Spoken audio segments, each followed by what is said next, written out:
and I'm your announcer, Mikey D.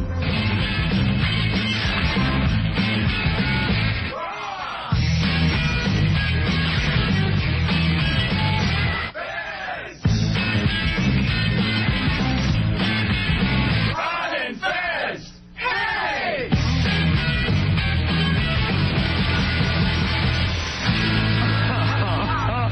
I got a fever, and the only prescription is more cowbell. I could have used a little more cowbell. I gotta have more cowbell. Action.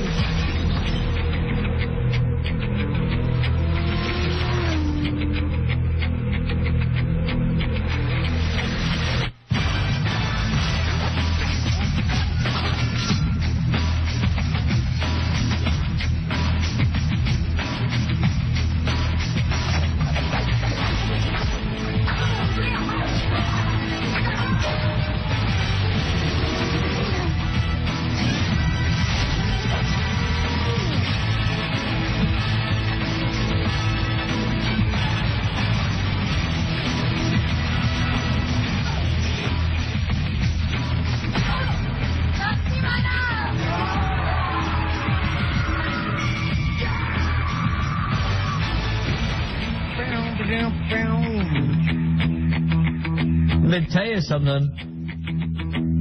No! Wait! I'm the one who says things. You're bastard people. That's what you are. You're just bastard people.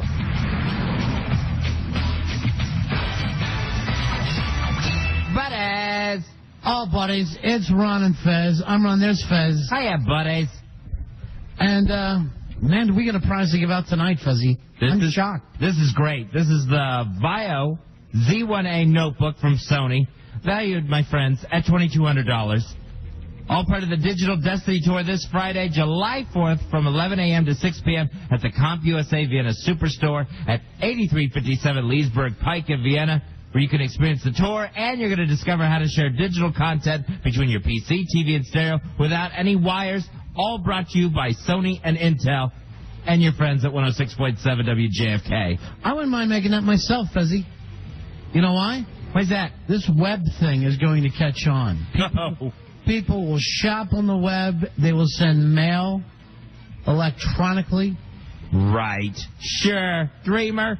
So we got that to give out tonight, Fuzzy, and our crack staff is putting together a little plan. They wanted to surprise us on the air on how we're going to give it out. J-Dub's working on it right now, and, of course, El Jefe checking on him. They have somewhat of a big brother, little brother relationship going on, which I find kind of sweet and almost cinematic. I find it a little bit disturbing. I had the feeling that one day El Jefe will be telling Dubs, think about the rabbits while he puts two in the back of his head. Just keep thinking about the rabbits. Nice little literary thing. I hope we're all picking up on it. No, okay. I'll have to start reading. All right, so Dubs will be in a few moments, and we'll try and figure out how we... Oh, here he comes. All right, so this is for the VAIO Z1A notebook from Sony. Yeah. All right, there's a few ideas. All right. Now, this is what I like. Yeah.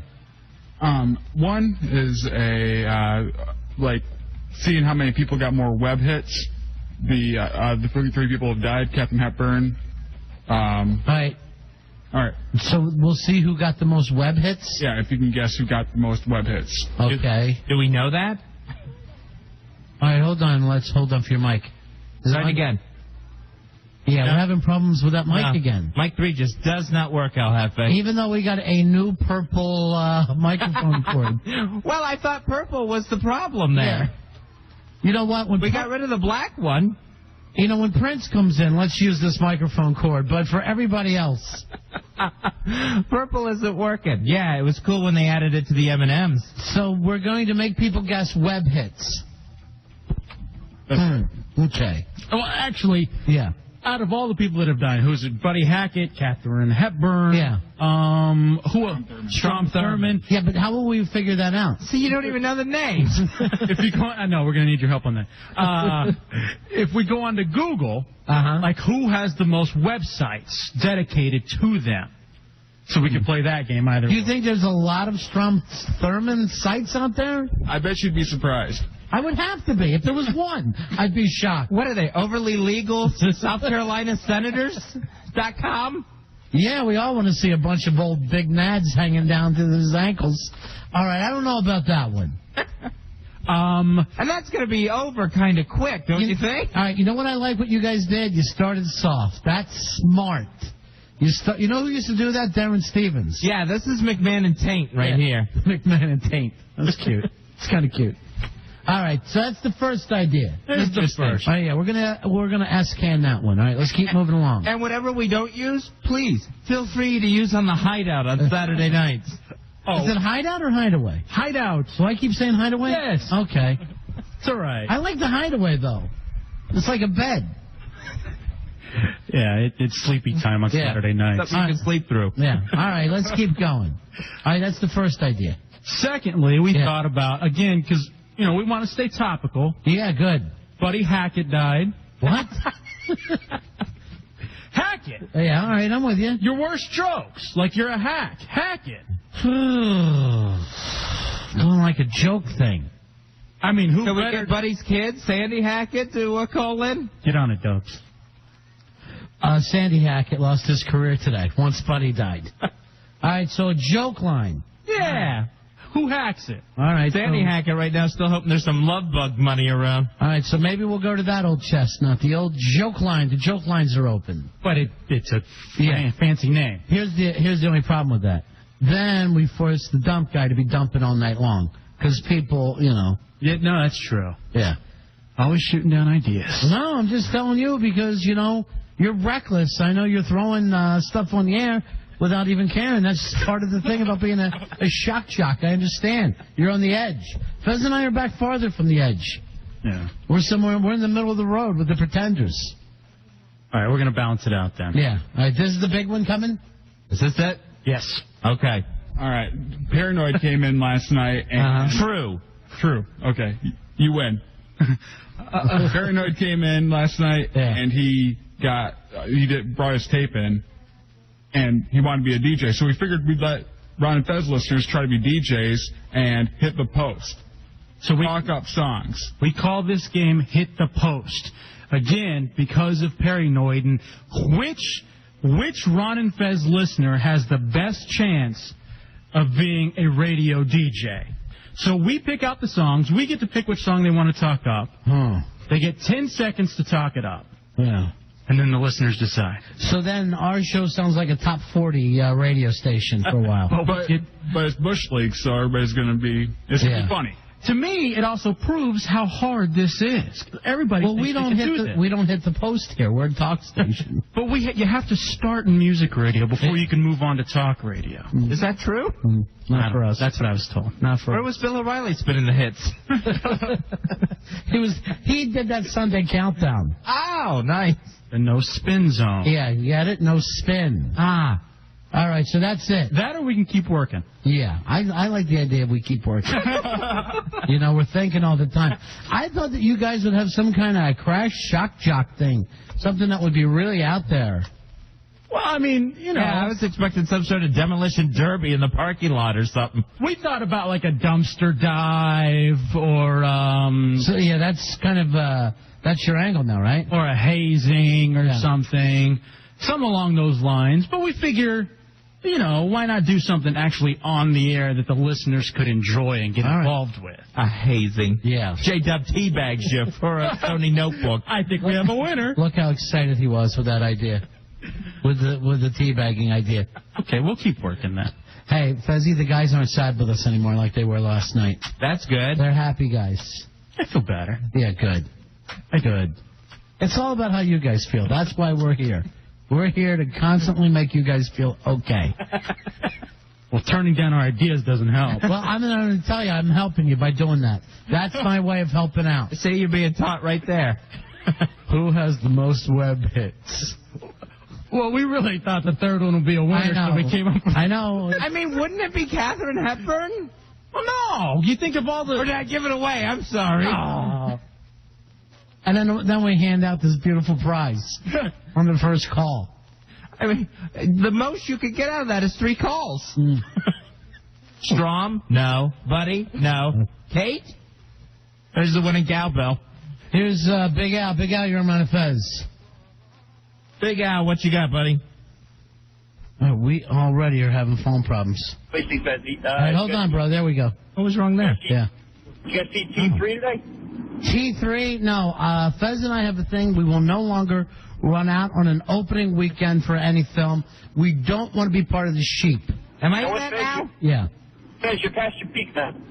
You lost it back in '99. That was your peak. Ever since you've been downhill. Yeah, that's true. You peaked then, baby. I did not peak in the last century. Let me tell you something, and you guys missed it when he was at his comedic peak. He was incredible. And I mean, even now, Fezzy, there are times where you're still really, really good. But a couple of years ago, un-effing believable. I haven't hit my peak yet. I used to be wiping tears out of my eyes going, stop, Fez. You're too funny. And then the other day, I think you said something funny. I can't remember what it was, though. I'm still going uphill, mister. I know what it was. It's when you spilled that Coke down your shirt. That wasn't even on the air. Yeah, but still. I mean, you were totally wet. I know, and I was all sticky. That's not funny. To me, it was. But back in the 90s, you should have saw this guy. Unbelievable. Oh, you haven't seen anything yet. White heat. I'm still white, I'm still heat. If you had to pick one of the boys' ideas, what would you go with, Fez? What, they were web hits? Oh, man. I have listeners do jokes. Oh, the jokes? Hack it. Hack it or post it. Yeah. Hit the post. The post. Oh, if I had to pick one of those, I would probably go with hack it. Arnold impressions. All right, we're going to get to work. Yeah. Now you just think it out loud. Yeah, right. Yeah, you don't want to do that. You don't want to think out loud. Then we'll all see the process. That literally is thinking outside the box. You know what? I'm going to get a hold of Mike Steels, and he's going to do one of his little secret things for the guy from Heineken. Do you have that note? Remember I gave you the guy's web name today? I got it from Teresa. You gave me a note? Yeah. I handed you a bunch of papers. And you're like, thank you. Oh. You're like, thank you, Ron. I don't think I was like that when you handed me papers. You know how you do that thing with me, right? It's probably in the shopping bag I'm using as a briefcase. You know, you're turning into Marlon Brando. Walking around using a shopping bag as a man's purse. That's a nice bag. I'm not going to let go of that thing. I got all my stuff in there. It just makes it easier to carry around. Isn't it hard to carry a shopping bag? No, it makes it easier. Else I'm just carrying a big bundle of papers. I don't want to carry. I don't have my briefcase with me. Besides, my briefcase got so full, it's too heavy to carry now. No. So now I have things in various stages of shopping bags. Yeah. All right, this on the instant feedback. Petrol says, how about have everyone calling in with an old, tired, played-out bit, and the worst one wins? That's a good idea. You don't understand something, Petrol. Fezzi and I are coming into our vacation wheels off. Just wheels off. And would it hurt for the listeners to attempt to help us every once in a while? Yeah, we're not even in the car at this point. Would it hurt you to be there for us? Maybe we'll let the listeners pick this, Fez. And if we'll pick the top 3 ideas on how to give out our big prize tonight. The big prize, of course. The Bio Z1A notebook from Sony. All right, so it's 866-277-4969, 866-277-4969. If we like your idea, we'll buy you dinner. Oh, nice. We'll send you to dinner at the Macaroni Grill. How's that? Yeah. You can go to Romano's Macaroni Grill right now and try their twice-baked lasagna with meatballs. Wow. So we'll give you dinner for 2 at Macaroni Grill. Did they send us some Mac Grill here tonight? Yes, sir. Did you wait up yet, LFA? Not yet. I wait for the hosts. No. You host a Saturday night show. You're a host, too. Called The Hideaway. All right, so The Hideout. It's Hideout. Oh. You know what? Now I like the idea of El Jefe's Hideout better because it gives it like a Mexican bandito sound. Was that the whole idea behind it? A little bit, like we're outlaws. Yeah. I mean, you know. You're like your Texas Outlaws. Yeah. You're like El Guapo. You remember the Texas Outlaw comedy troupe? Kinnison, Bill Hicks, Carl LeBeau, and who was the other guy? There was one more. Who did you say already? Kinnison, Hicks, Carl LeBeau. I got all the famous ones. Was it Mitchell? No, you know what? I think it was Ron Schock. I think he was the fourth one. Was it the guy that wrote for Roseanne? No. Okay. No, that was a different one. The original Outlaws is with Hicks.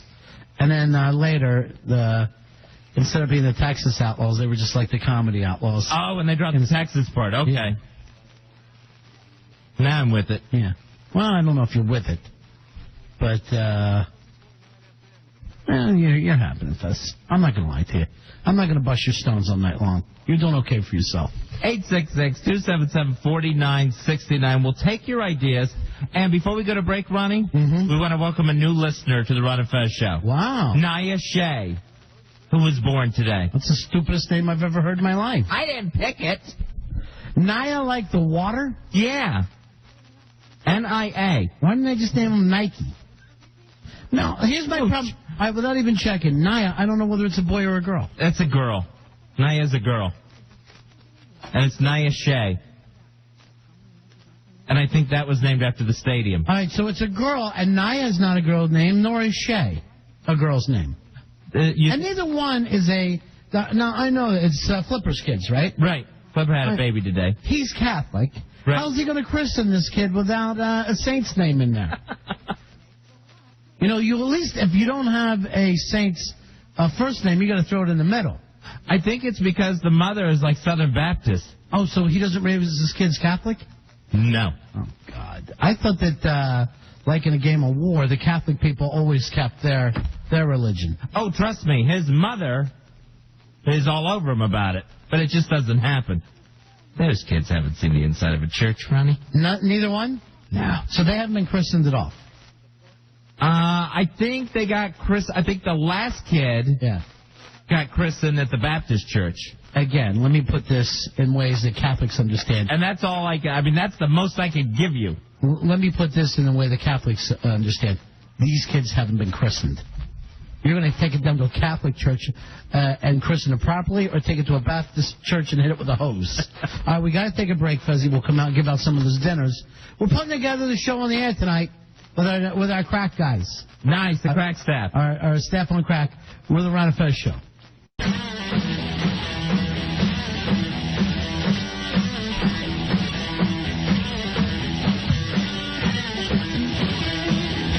Back with the Ron and Fez Show.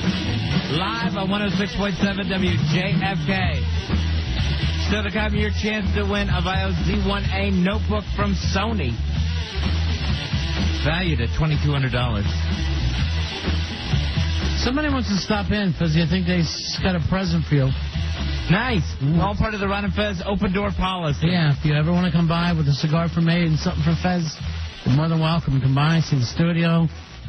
I'm a big Tampa Bay Buccaneers fan, and I enjoy any sort of paraphernalia or memorabilia. I think you have just about everything there is right now.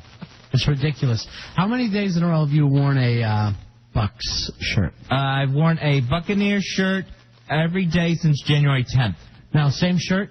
No, not same shirt. I got about 20 different shirts that I have in the rotation. The heavy rotation. I'm top 20. Yeah, it is a heavy rotation. I see the size of those things. Hey! I know, it's just joking.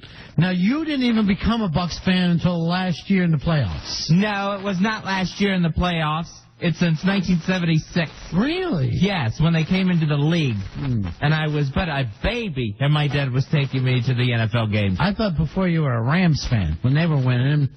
How you doing, man? How you doing? Good to see you, bro. Good to see you, too. All right, so you stopped by tonight. What's your name, bro? Chris. Chris, nice to see you. Hey, Chris. How you doing? I'm Ron. There's Fez. Hiya. How you doing? Good, man. You got presents for us? Yes, I do. Yeah. Let's get Ron's first. Oh. The guy at the shop said it didn't suck. All right. Fezzy. Oh, nice. Nice. A cigar for Ronnie. That's very nice. That's an Ashton Kutcher, Fez. So, thank you very much. No problem. I appreciate. I have Oreos for you. Ah, Fezzy, you get some Oreos. I got some more Oreos, Ronnie. Now you can take your Oreos on the road with you. Oh, what's that? It's an Oreo cookie holder. It's a cookie container. You twist to open it just like you would unscrew a regular Oreo cookie and lick out the cream filling. Yeah. So you can pack your Oreos in there. The only problem is if he has them in his hand, he eats them immediately. He doesn't save. He only saves money, not food. Oh, this is the Hulk Oreos.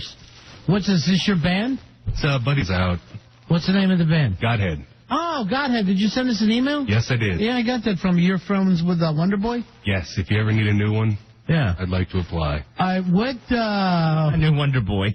We'll use this as bumper music coming back. Yeah. Right on. Thank you. Which one is the hit, as they say? The first track is the more rockin' of the two. Hate and Me. Has it got hooks? Are we talking hooks? We're talking hooks. More hooks in the tackle box? Not that many. Okay, yeah. Oh, okay, but yeah. enough There's a hooks. tackle box. There's tons of hooks.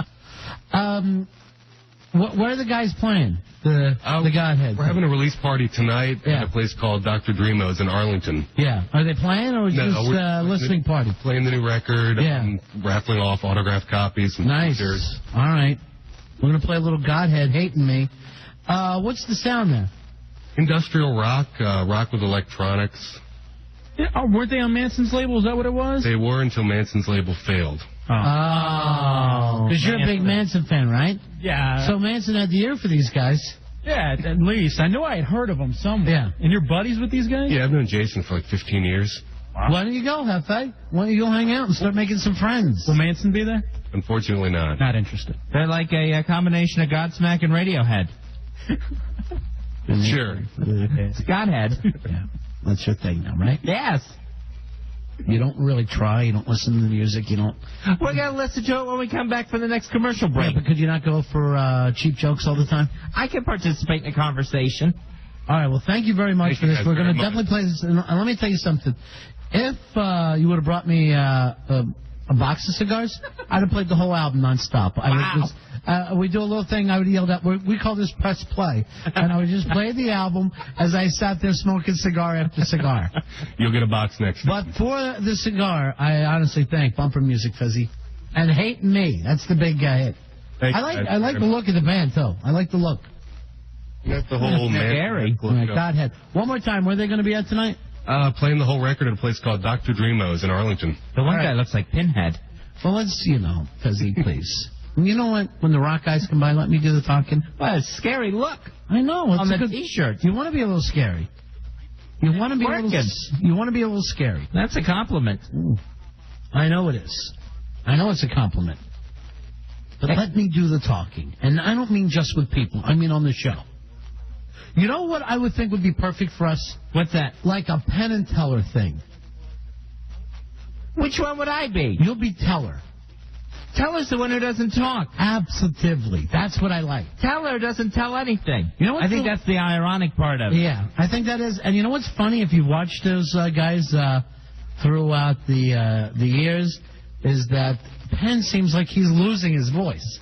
Penn now has the whole thing on like this. Eventually, he's going to need Teller to speak. Yeah, because Teller hasn't helped. You know what? I always thought, pitch in a little. Maybe at the end of their career they'll do some Teller Talks tour where he's just, yapping on and on. That'll be the big thing, like when Maggie spoke on The Simpsons. I'm not familiar with The Simpsons.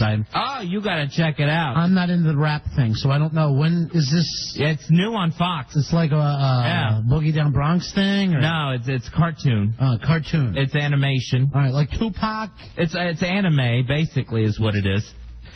What happened to the term Japanimation? Is that done? I think they decided that was politically incorrect. All right, well, once again, you've taken me off topic. We said we'd give out some of these wonderful dinners if we like your idea for the contest we're going to do next. Here is Jenny. Jenny, you're on Ron and Fez. Hey, guys, what about the best 4th of July story, like something really funny? You have to have some crazy stuff going on with all that alcohol and fireworks. Because 4th of July is such a hilarious... Oh, the hijinks ensued the day independence was declared. Yeah. What do you think, Fez? I think what's going to happen is you're just going to get a bunch of I got hit with a bottle rocket stories. Yeah. I don't think you're going to vary much off after that. All right, sorry about that. I was pulling for you. I could always tell my, Philly story where he blew his eyeball out. Oh. Here is Dave. Dave, you're on Ron and Fez. Hey, Ron and Fez, how you doing? Yeah. Hey, Dave.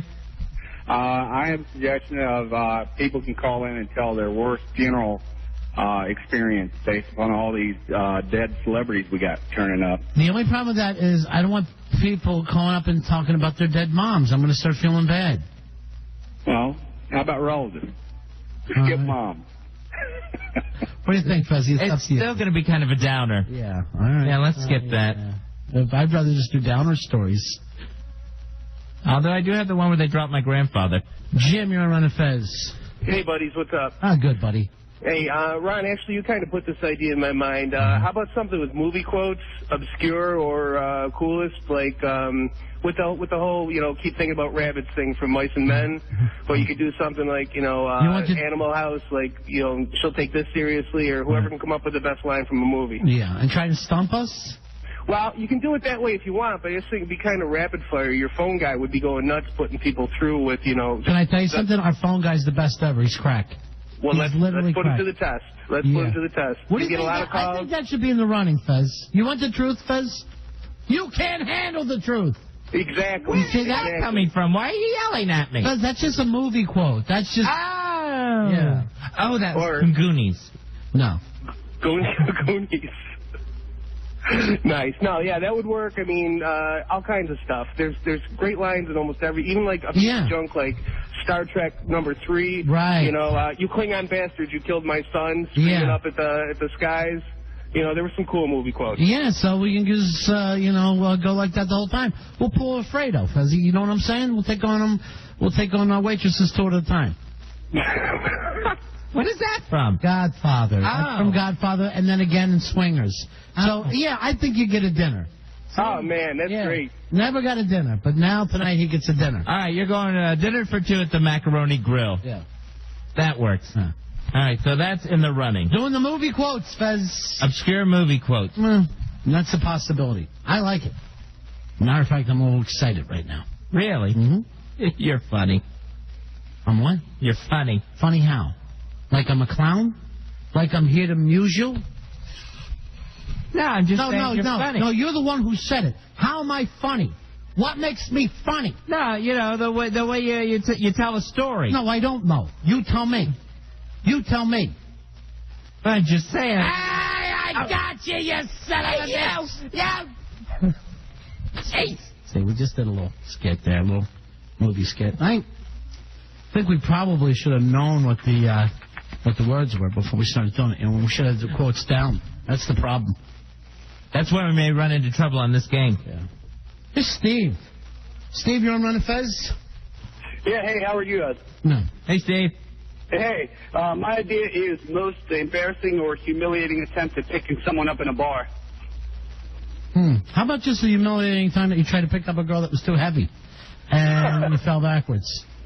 Jay Leno and Winona Judd. You never forget that, huh? Never, ever. What do you think this one? Bad pickups, Fez? I'm not sure about it. So, no? Nah. I'm sorry, my friend. I liked it a lot. But, Fezzy does what Fezzy does. Here's Chris. Chris, you're on Ron and Fez. Hey, Chris. Hey, guys. How you doing? Yeah, buddy. Got a good one. Fezzy's probably not going to like it, but I thought it's amusing that callers call in, try to guess closest to Fezzy's weight. What's that, 110 now, Fez? 112? 112. I've put on a couple, I'll admit it. Yeah, so it's over. It's that quick. He's at 112. He's just a tiny little thing. He's tiny. We're all tiny in my family. I'm starting to worry about him. I may be anorexic. I think our new intern has one for us, too, Fez. We'll be checking into that. Here's Yaron. Yaron? Hey, it's Jerome. Close enough. Thank you very much. That's all right. I was thinking we could delight in the misery of others and do a good deed at the same time. Yeah. He who had the worst day today wins.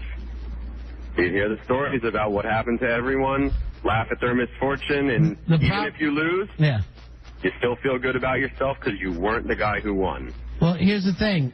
Fez and I would win this going away.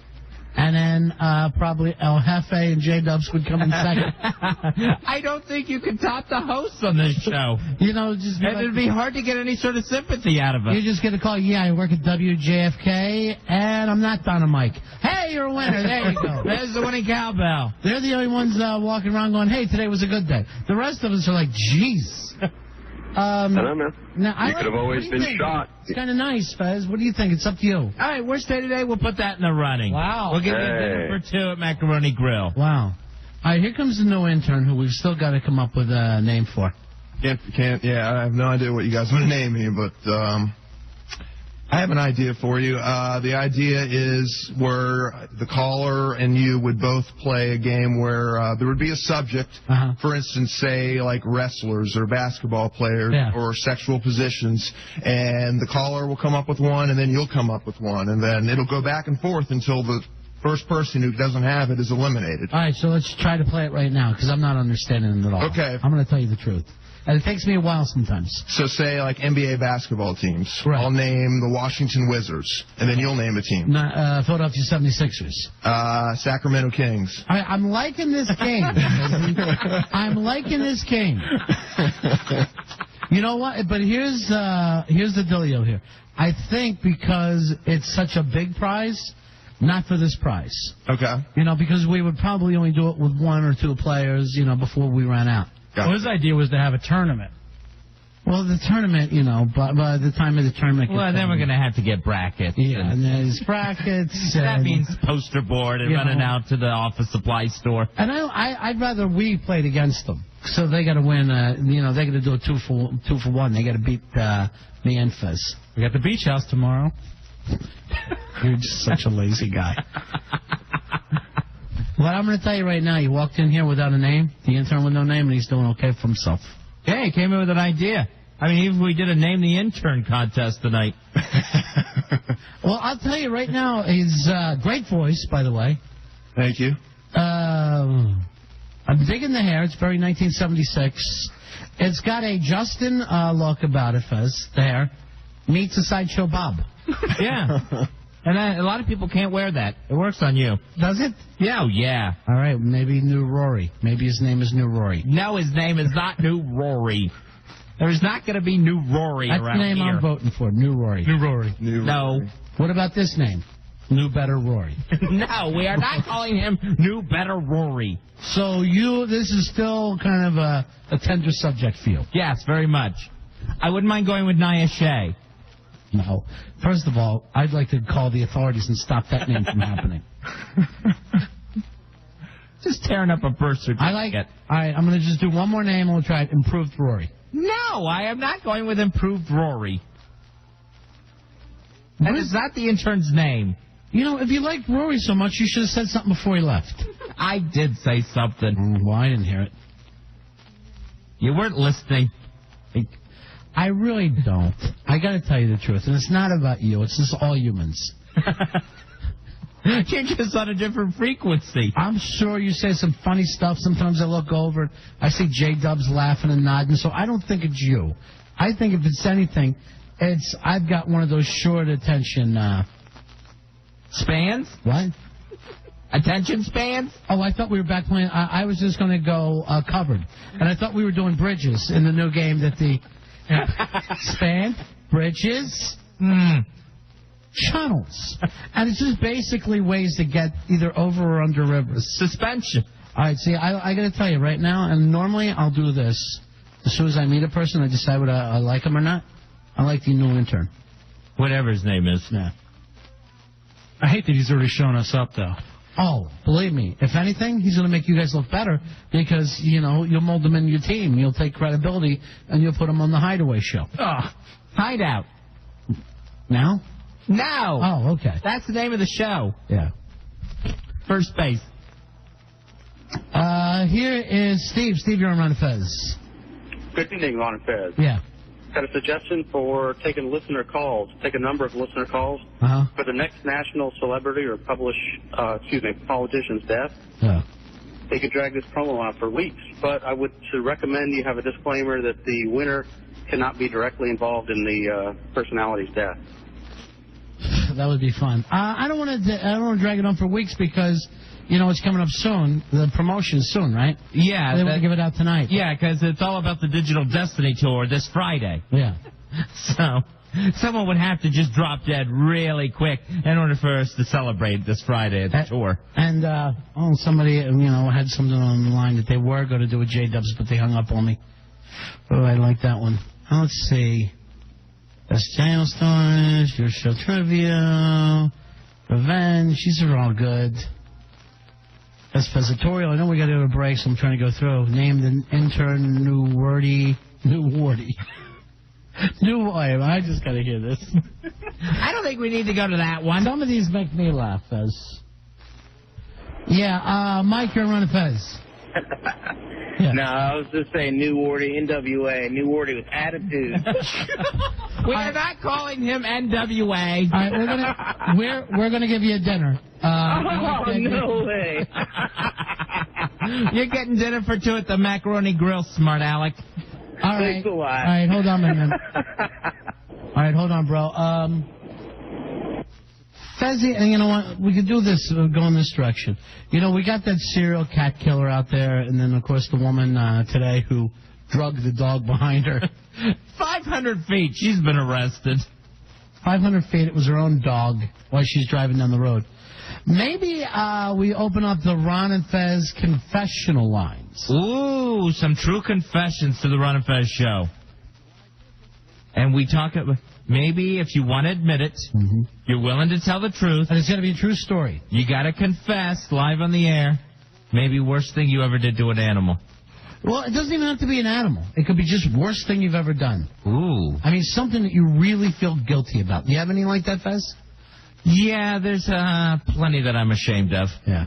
Yeah, there was this kid we used to harass in high school. And we actually... He had a car that he drove, and we put a note on his windshield one time. Yeah. And it just said, "Be careful using the brakes." And and he thought his car had gotten effed with, and we didn't do anything to it. It was just stupid. And he actually they had the car towed away and actually taken to a garage, and there was this mechanic's bill to get the brake lines checked and everything else. So yeah, I wasn't happy with that. It would have been better if you would have cut the brake line. I felt as bad as if I had cut the brake line. You should have done that at the reunion. And he walks out and that same note's on the car. 5 years later. 5 years. What? You guys just had your golden reunion. And it's not the class of 53. And you celebrate it with a golden shower. All right, we're going to break. Rude. I like come back on Best Confessional, something to confess of. We got a great prize to give out tonight. It's 866-277-4969. It's the Bio Z1A notebook from Sony, valued at $2,200. All right, for your best confessions, got to be from the heart. And we'll have the new intern be the judge tonight, Fez. Okay, new intern will be the judge. Right now, we're calling him New Wardy Attitude. I am not calling him New Wardy Attitude. What if we just call him Wardy? No. People love that name. I don't want to call him Wardy, please. We had another intern named Wardy. Who? That guy that used to be here with the blonde eyebrows. Rory? Yeah. I'd say it was Rory, not Wardy. Whatever. All right, so the point is, anything you want to confess about, you can win this beautiful, beautiful notebook. It's the Ron and Fez Show.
That's called Hated Me from their new CD, Evolver.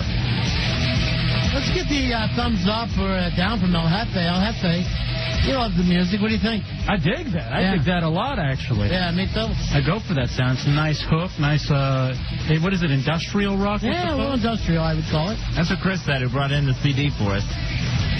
And by the industry, we're talking about the business itself. As a whole? Yeah.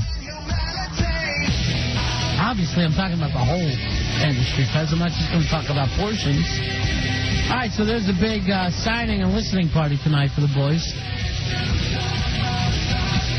Yeah, that's going to be at Dr. Dreamo's in Arlington. It sure is. Godhead. Godhead, God love him. That's what I'm saying now, Fezzy. Well, we're giving out a great prize tonight. This is the Vaio Z1A notebook from Sony.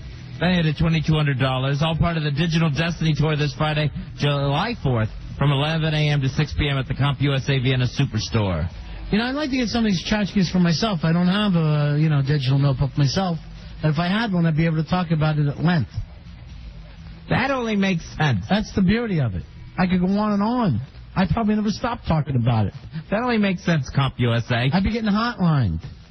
From Malin going, great, go. Make the whole station an infomercial. No, he would actually say, come on, it's too much. You're going on too much. 866-277-4969. We're going to open up the Ron and Fez confessional tonight. All right, we've got our new intern, Rory 2. No, his name is not Rory 2. Rory, for heaven's sakes. What about Rory Staples is the name?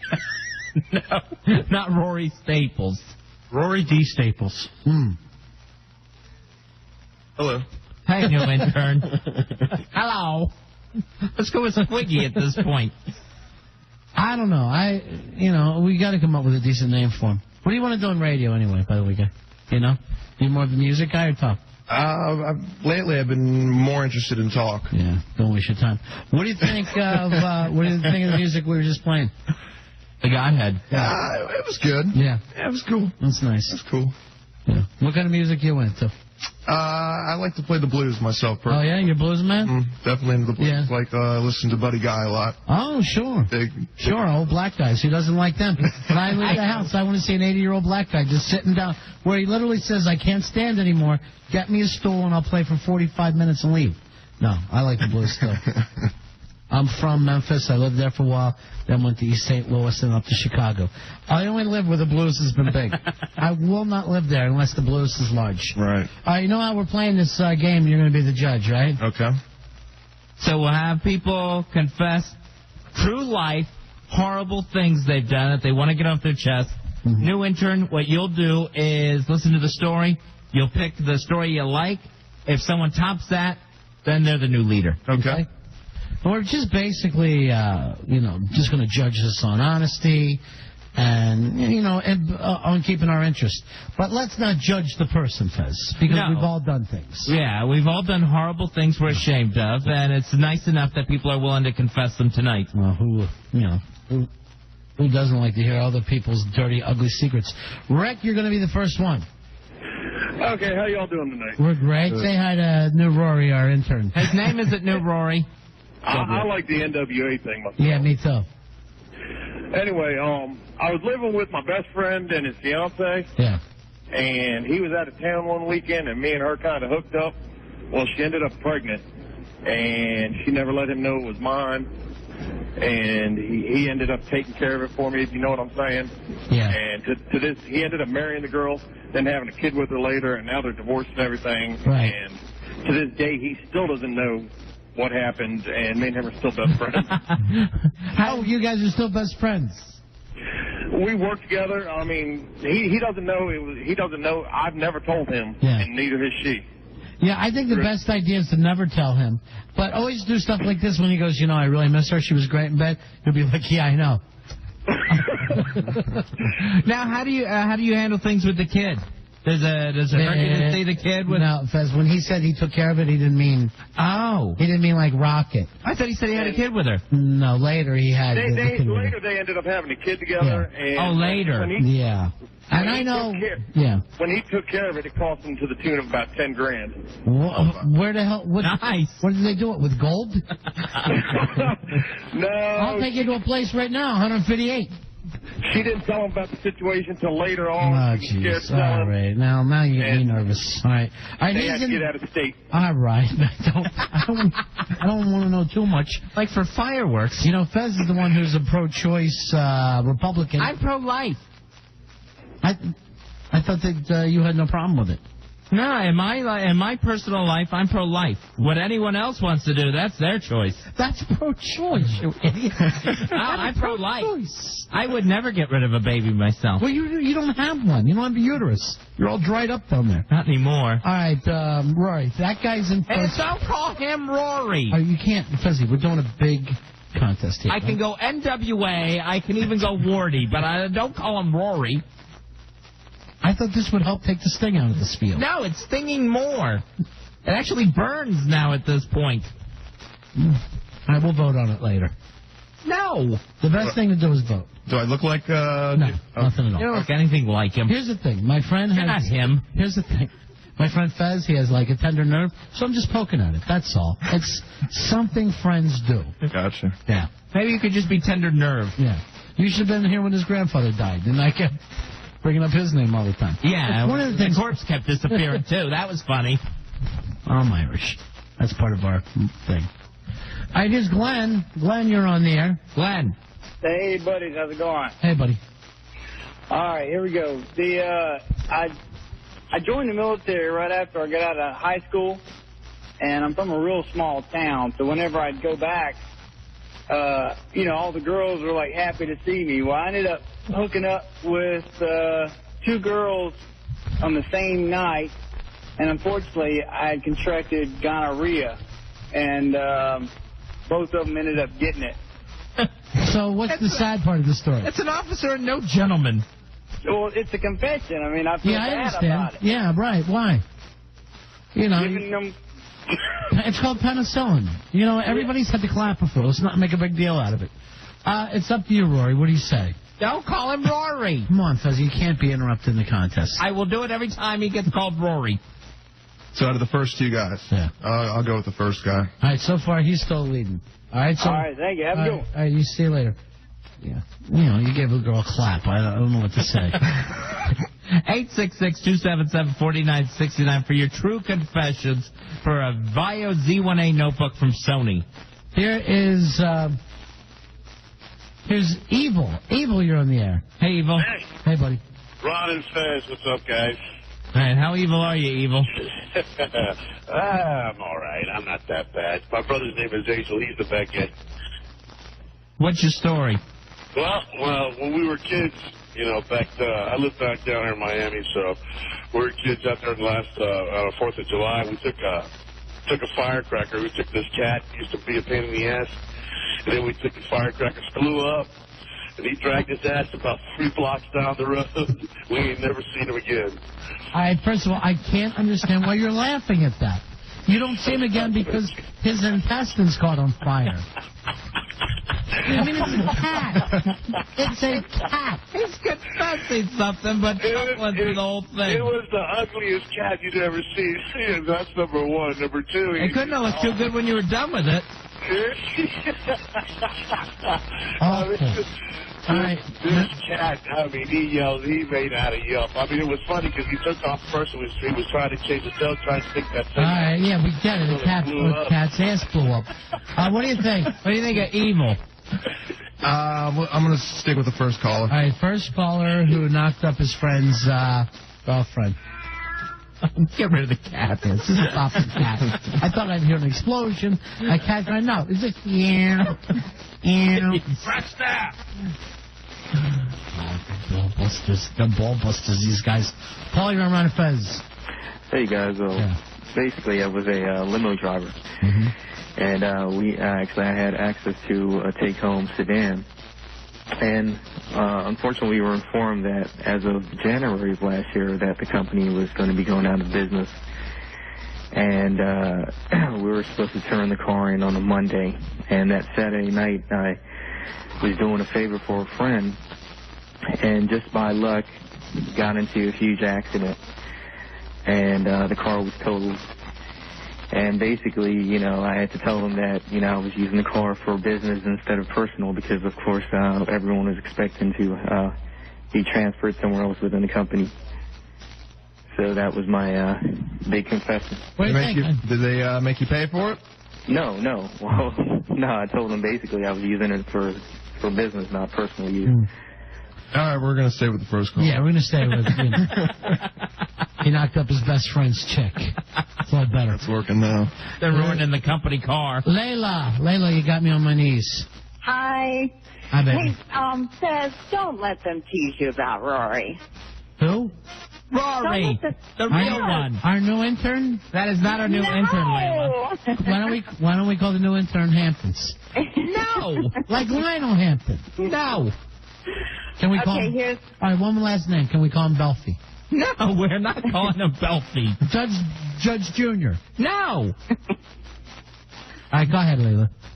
Okay, here's my story. This happened about 20 years ago. I was in high school, and there was a bunch of girls that we got together. We really hated this boy, and one night we decided to have like this seance, and we took a Barbie doll, and we pretended that was Kevin, and we did all these weird things to the doll, and then we ended up going down to Georgetown and throwing the doll off a Key Bridge.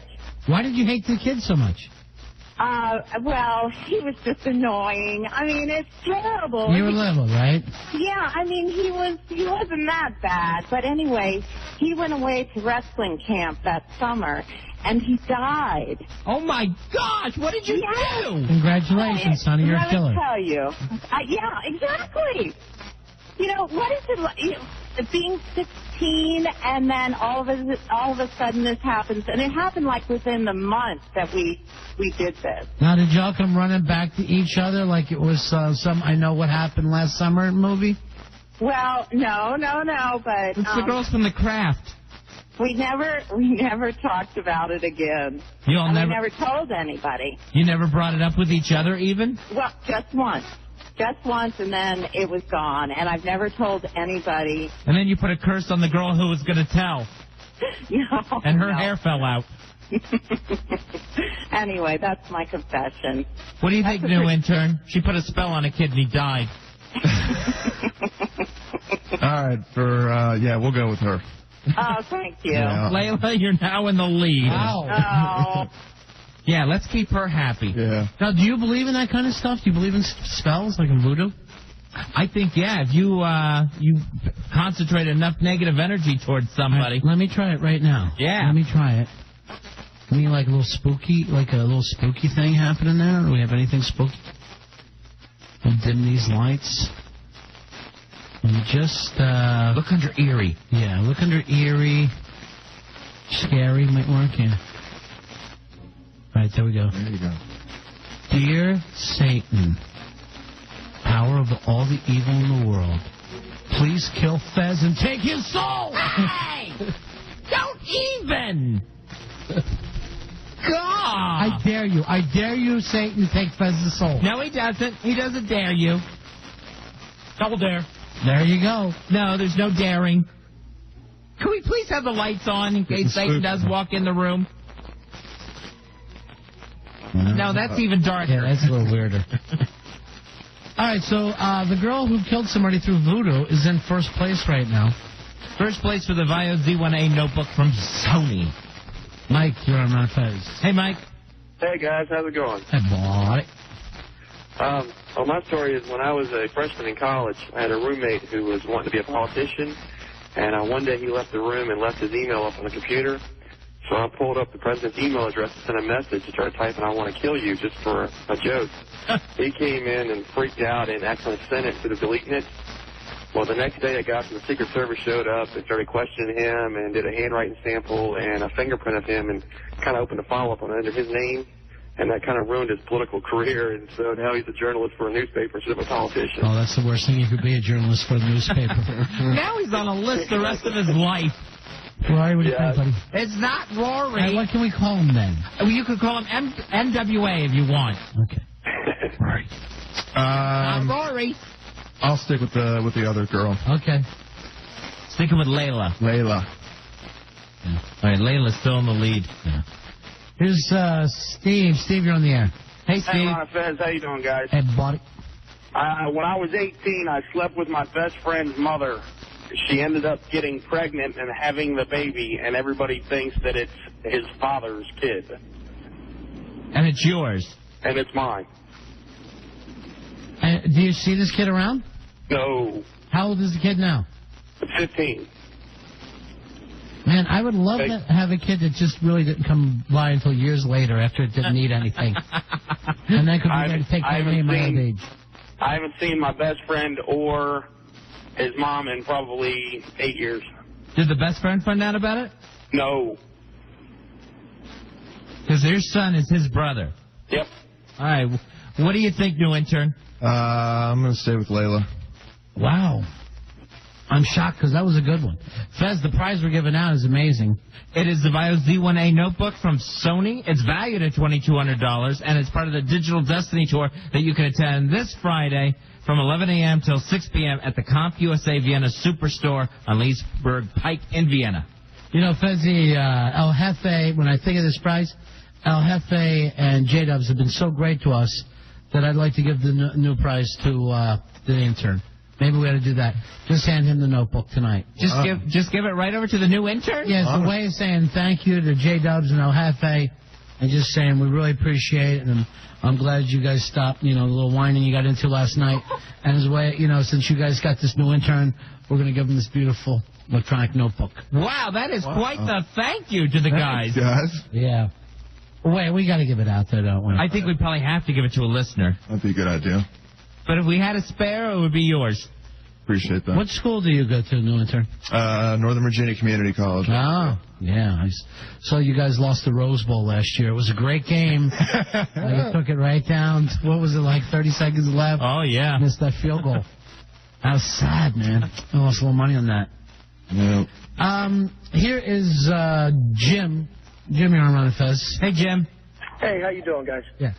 Well, about 15 years ago, I was just married, and my sister-in-law slept over one night.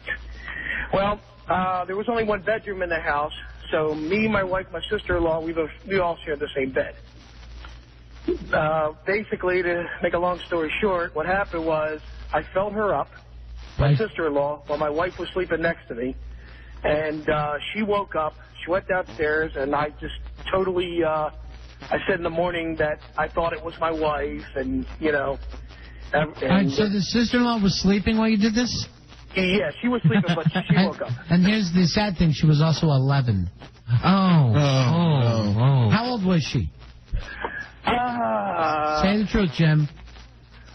18, Right, 19. Yeah, and how old were you? 40? No, I was 21. So you did it on purpose, and then you gave the excuse of sleep groping. Exactly. It's a bad one, I gotta tell you, bro. Did she ever tell her sister? Well, yeah, and it kind of caused some severe bad blood between the two sisters for quite a long time. Right. They're the ones climbing in bed with you. Yeah, blame the one who's sleeping and getting felt up. It's her fault. What do you think? I like Jim's story. Yeah, you like it? I do. Yeah, it's disgusting. You gonna put him in the lead? Oh, yes, sir. All right. You're an awful person, Jim. Jim is now in the lead for the Bio Z1A notebook from Sony. Felt up his own sister-in-law while she slept, and then broke up two sisters. Here's Nasty. You're on Ron and Fez. Hey guys, I install carpet for a living, and great. Congratulations. A few years ago, yeah, nice career. It's a good career. I'm going to get it off your chest. People need carpet. She broke up with me, and she wasn't particularly kind about it. So about a week after she broke up with me, I spent about a week collecting my dumps for about a week and went over to her house with the keys that I had while she was away, and in her wall-to-wall carpet in her bedroom, took up all the tacks very carefully, like only a carpet installer could do, underneath the wall molding and everything, and proceeded to lay dumps in all four corners of the room and then put it all back together as if nobody would know. Well, for about 9 months, they couldn't figure out what this horrid smell was, and she actually had to sell her house and move out, and I still don't know if they even figured what it was yet. And I just finally told somebody that. Wow, that's actually diabolical. It's kind of brilliant. Yeah. It's insane, yes. I agree with insane, but there's some brilliance to it as well. Well, it's definitely putting your strengths to work. Guys, the brilliance is that I actually sat thought about what I would eat during the daytime just to make it extra good for that very purpose, which is really just completely effed up. New intern, what do you think of Nasty's story? I like Nasty's story. I want to put him on top now. All right. Wow. Jim is immediately dethroned by the very next caller. There's some interesting stuff here, Fezzy. And people are awful, aren't they? It's beautiful. Everyone's got something they need to confess. All right, we're going to take a break. The new intern's working out. Rory, you're doing a wonderful job. His name is not Rory. Didn't we decide? No, we did not. We'll never decide on that. Well, then why did I write this down? New intern's name, Rory. Don't write things down. That doesn't make it official. All right. We'll take a break. We're right back. It's the Ron and Fez Show.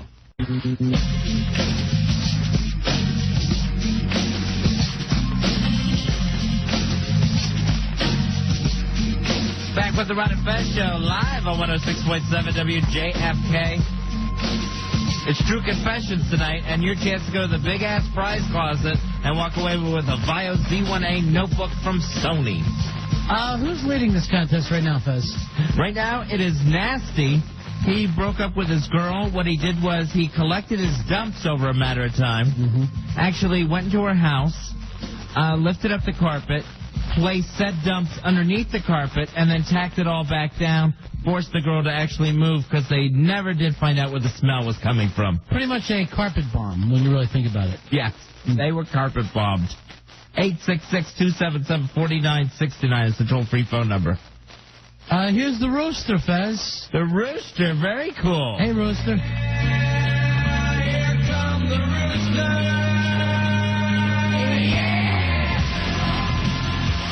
Hey, buddy. How are you? Rooster. Guys, I've been missing you guys, but I couldn't help but call in tonight. All right. It doesn't involve fecal matter, but the story I had was reminded me was about, I don't know, it's a long time ago. I was about 10 years old. It was the 4th of July weekend, and my parents were getting ready to go out. My father had this old, I don't know, it was like a 70s model. It's like a Duster or something like that. This car had a V8. And he would always turn it on and let it heat up. I mean, it would be the middle of July or the beginning of July, and he'd be letting this thing heat up in the driveway, and the thing would be chugging along.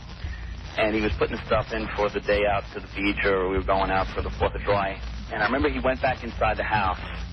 So I walked down to the car, I opened up his door, and I sat in the driver's side, and I was like turning the wheel, because now the car was on, the wheel wouldn't lock, it was turning back and forth, and I was stepping on the gas, and the car was revving and chugging. So I don't know why the hell I did it, but I decided to just grab the shift knob and turn it. So I threw the car into reverse and had a big V8 in it, so it started to just roll backwards in the driveway. So completely frantic, with the driver's side still open, I went to slam on what I thought was the brake. I slammed on the gas. The car shot out of the driveway, across my street, up my neighbor's lawn, through their fence. I just remember their picket fence. I could hear the crush of it, and a couple of cars drove by. I don't know why they didn't stop when they saw a 10-year-old fly across the street with the car door open. None of their business. But the picket fence slid across the front hood of the car. I'm sitting there thinking, I'm dead. You know, he's going to come out, he's going to kill me. So I roll out of the car, and I start screaming, my leg! My leg! Smart. Like the car rolled, it dragged me across the street. So he comes out, he's almost having a heart attack. I was like, what happened? He's grabbing my leg, he's trying to roll me on the ground, he's trying to, prevent shock or something. And he grabs my leg, and there's absolutely nothing wrong with it. He's like, what happened?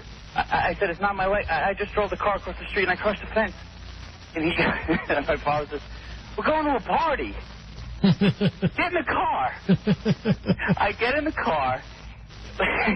He somehow pushes the car. Some guy rocked it off of the wood, like the 6x6 plank that made up the fence, onto the people's grass, drives back across the street, back into our driveway, proceeds to open the trunk, fill up the car, gets my mother in the car. We're going to the party. My neighbors were away. We drive to the party. Everything's fine. It's like July 6th or 7th the next week. They get back. We hear a doorbell ring. Now, my father and I went with my father to the door because I knew it was my neighbors. And they're like, Tom, did you see what happened to the fence across the street? What happened? His tire marks. He's like, those darn drunk college kids are home for the weekend. Yeah, always. That's the best thing. Totally just blew it off.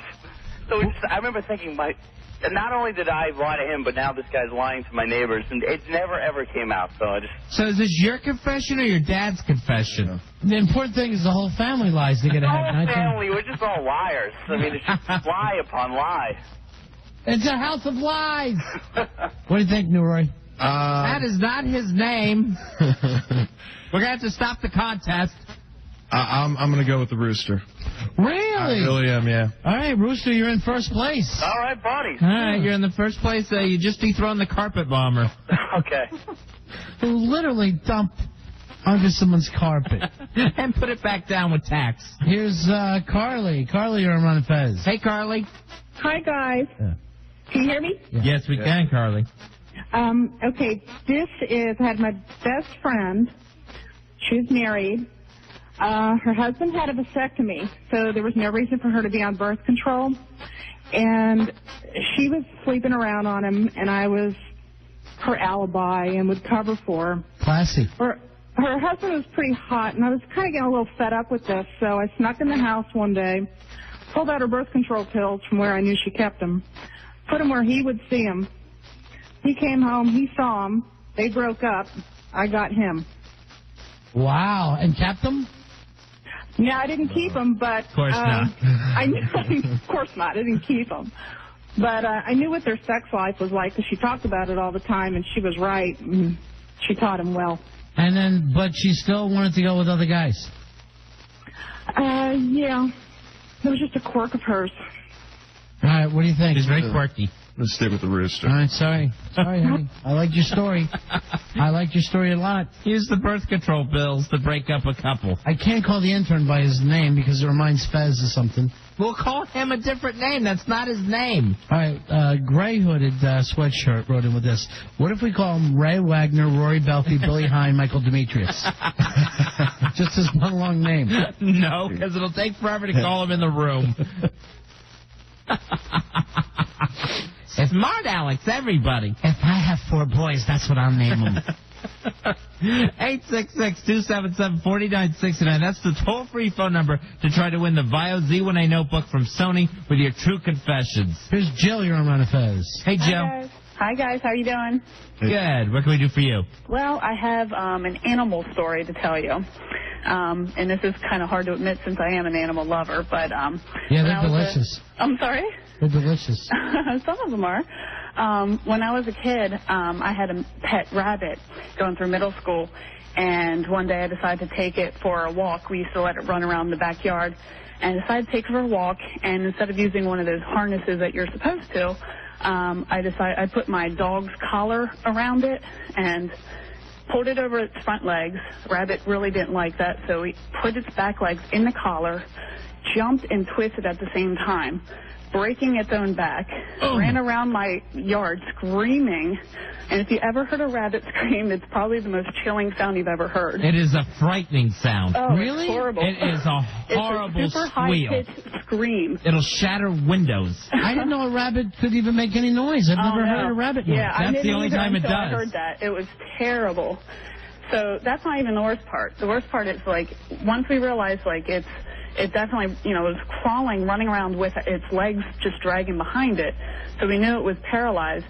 Being a kid, and I knew we should probably take it, but for whatever reason, we never took it to the vet to get checked out, because it was, like, quiet after a while, and, it lived. And the terrible thing is that we kept it in the cage like we normally did, and for, like, the next 2-3 weeks before it finally died, maggots and gnats were eating at its back legs before it died. Oh. So you could actually, like, see through its legs, and it was you quite tortured disgusting. this thing to death. I know. I mean, it's a terrible memory. Jill, I'm going to tell you the truth. I don't know whether you're going to win this contest, but I guarantee you're going to hell. I know. I did become a vegetarian for a long time. I don't know. It's terrible. What do you think? Jill's going to be our leader. Not our leader. I'm not voting for her. I bet you could become the leader of the Nazi Party. Such an awful story. Wow. Yeah, one time my dad used to raise rabbits, and he knocked over like a fence post, and it hit this rabbit in the back of the head, and this thing squealed so bad, and it was on the floor, and it was on the ground doing like that dance Curly would do from the Three Stooges. We used to call it running the wheel, but okay. And Curly dance will work. So instead of putting it back in the cage and letting it rot to death for 2 weeks, we actually had the neighbor come over and put her down with the gun. Jeez. This is another one of those stories you make up to make everybody think that your life is somewhat colorful. That is a true story. The rabbit had to be put down. If I had to guess, I wouldn't say any of your stuff is true. I would literally think you just make this stuff up. It is all true. Okay. Who am I to say you're lying? Ask my best friend, Burt Reynolds. Here's Mr. Johnson. Mr. Johnson. Yes. Hi. How are you, gentlemen? Good, buddy. I was a Division I baseball coach for college that will remain nameless. We decided to initiate our freshmen onto the team by doing the old school, where you tie fishing line around the twig and berries. And this happened before the movie came out, and we tied it to their equipment bags one day. Well, I told everybody to drop their bags straight down. Little Jimmy decided to throw it out a little bit.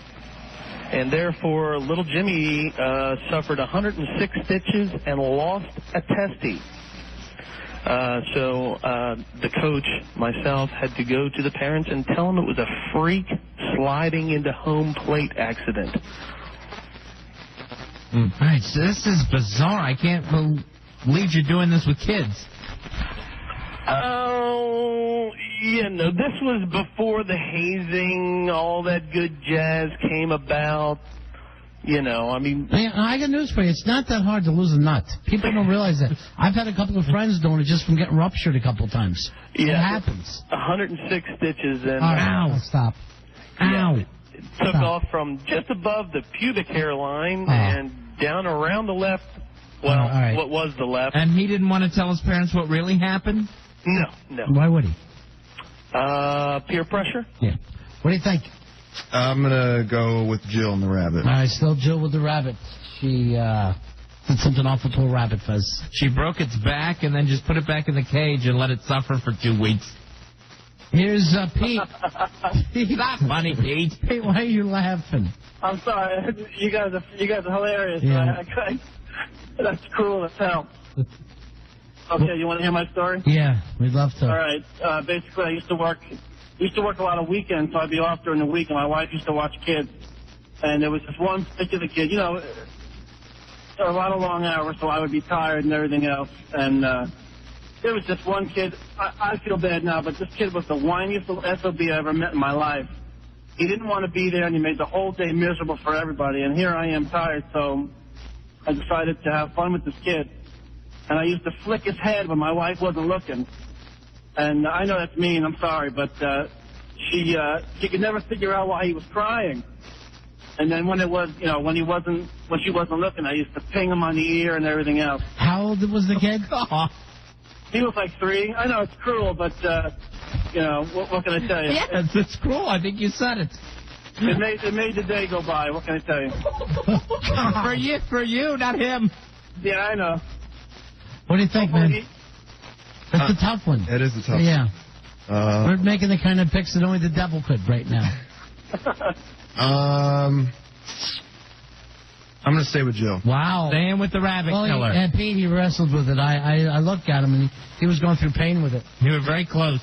Maybe if you had broken the kid's back and put him in a cage for 2 weeks. I would have done it. Here is Ron. Ron, you're on Ron and Fez. Hey, Ron. What's up?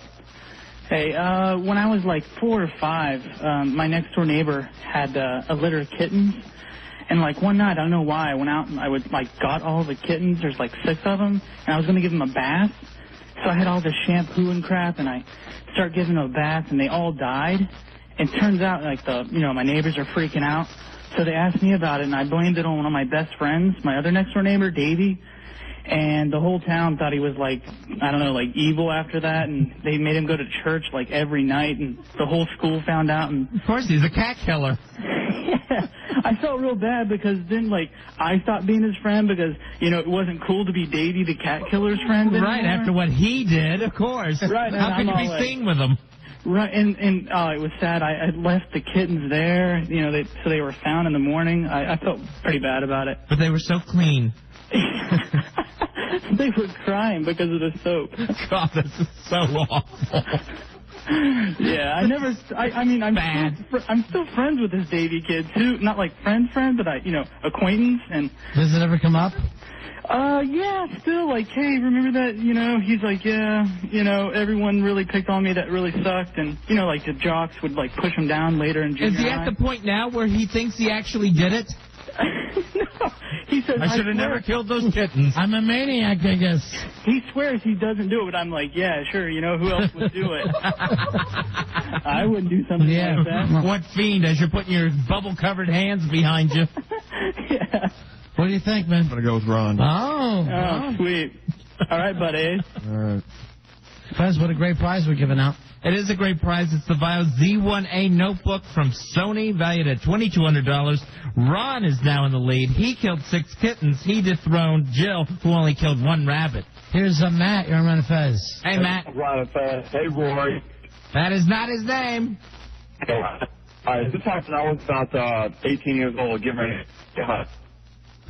Bro, sorry, your phone's awful. Okay, you got me now? Yeah. Try it one more time. All right, I was about 18 years old, and I was in the bathroom, and this retarded kid comes up next to me, and I was at the urinal, and he comes up and uses the one right next to me, and he falls over. He's on a walker. He's a retarded kid, and he's on a walker, and he falls over, and I catch him and lay him down with my, I'm still kind of hanging out there, doing number 1, and so it gets all over him. We get his teacher to help him up, and when I come back, I flush the toilet. When I walk back in there with his teacher, this kid was up there on the ground, and my toilet had overflowed. All body, his clothes, everything. All right, what do you think about the guy who accidentally, I guess, had water sports with the retarded kid? What do you think? I'm going to stay with Ron. All right, where are we going to go? Stay at my place? Oh, you mean the other Ron. Ron who's leading right now. The Ron in the contest who killed the kittens. Here is Aaron. You're on Ron and Fez. Hey, buddy. Aaron, what you got, buddy? Yeah, I'm going to tell you a little story about what happened to my grandmother's ashes.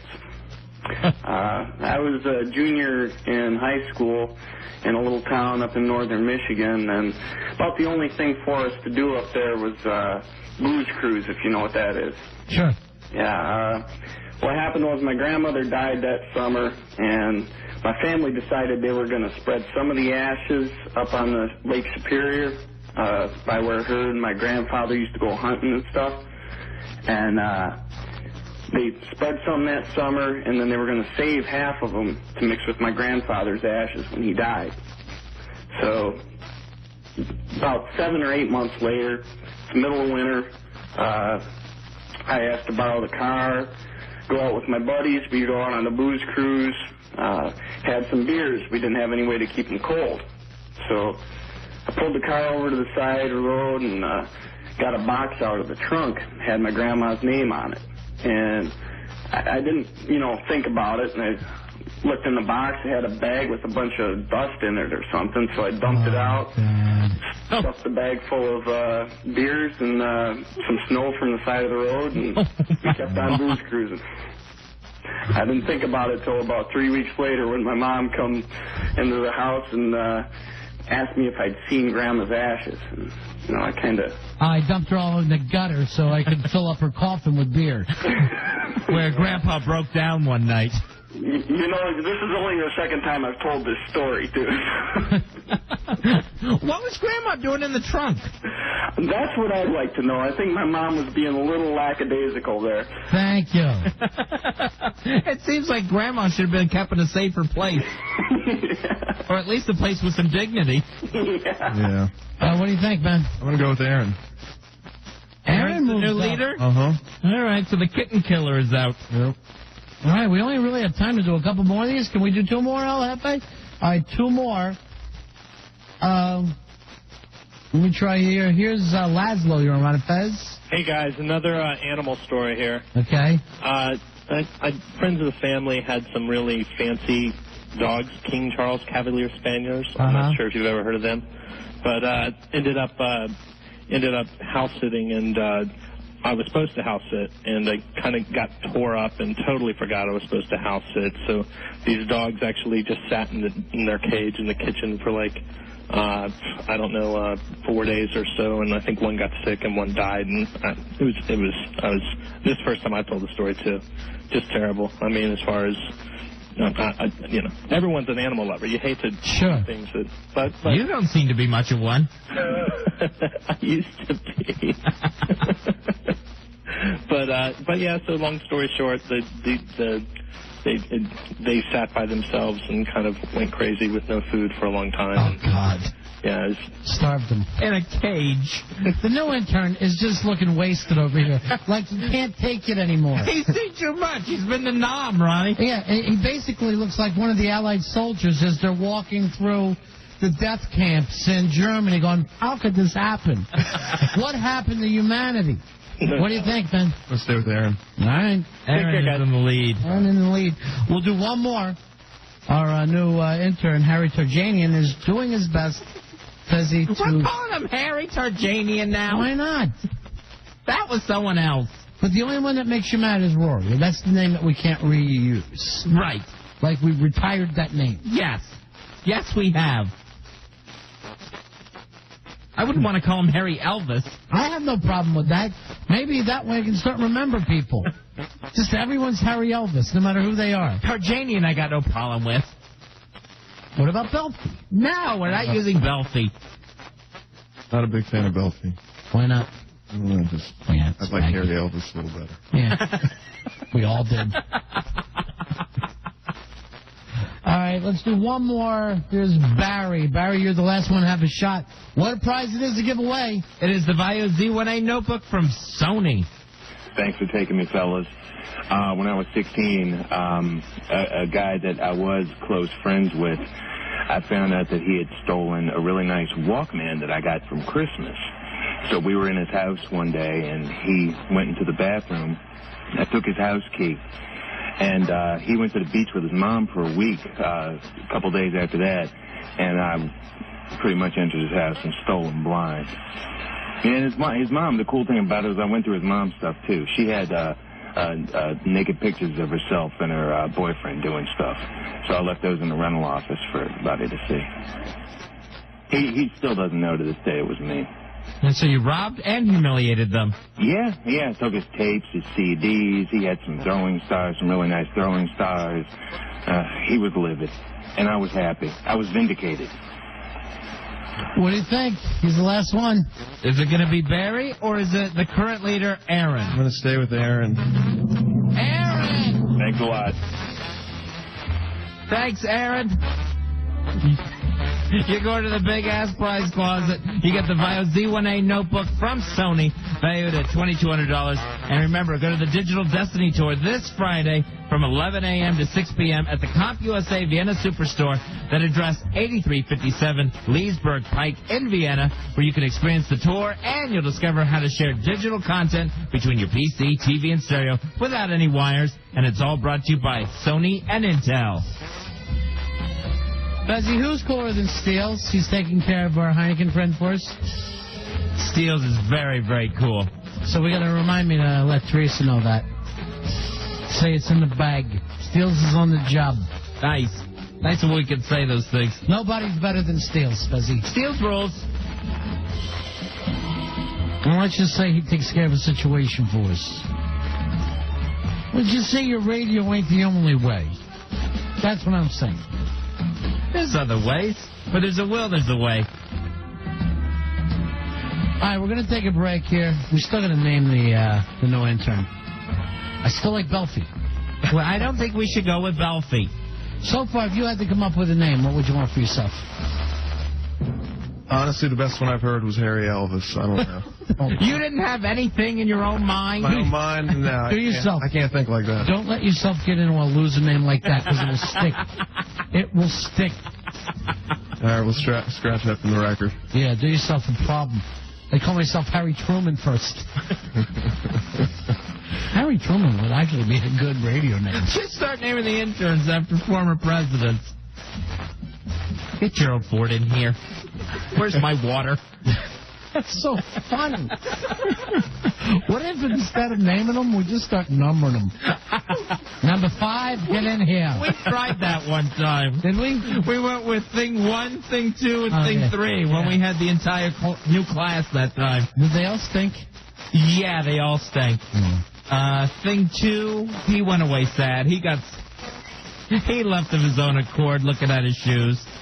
I can never remember. Thing 3 was just this really sickly-looking girl. Oh, I thought she was hot. Really? Now that I remember her, yeah. She had a nice pale look. Oh, pale? Yeah. She was blue. You know what she looked like? She looked like the girl who was looking for anybody to bang her in Fight Club. And I was very turned on by her, the girl with cancer. She was so fragile looking. No one else got turned on by that girl in Fight Club. There was something about that. Something about the fragileness that's really hot. Well, then, yeah, you would have liked thing 3. Well, I was there for her, I guess, now that I remember. She couldn't walk down the hall without breaking an ankle. I wanted to name her Fight Club girl that wanted to bang somebody before she died. But then was like, no, we can't give her that name. All right, we'll take a break. It's the Ron and Fez Show.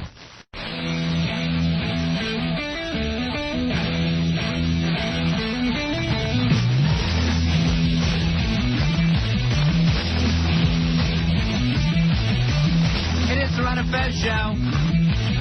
I'm 106.7 WJFK.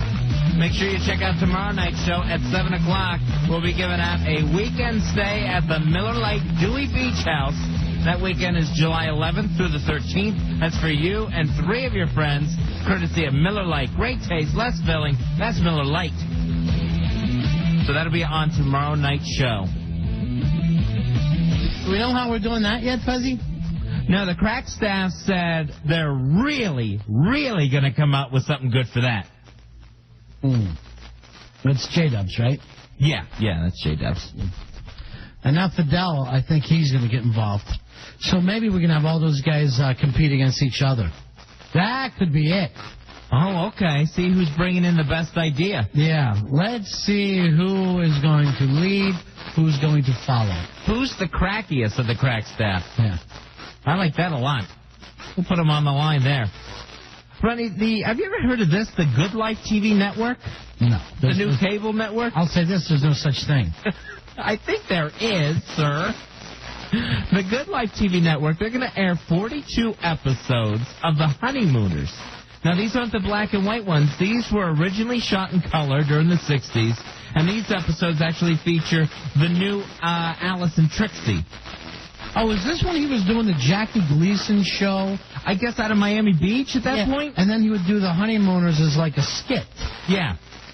So this is like when Carol Burnett would do the Eunice thing. Yeah, exactly. The Mama's Family thing. Yeah. Ridiculous. So this is episodes on the Good Life Network. I guess they couldn't get the good black and white ones, so they're getting these color ones. I think what happens is everybody has seen the black and white ones. So there's not that many. I don't even think there's 100 of the original Honeymooners. So now they're trying to squeeze every drop they can out of that show. It amazed me that there was 42 episodes of the color version of the Honeymooners. Now I'm starting to hear that. 42 episodes.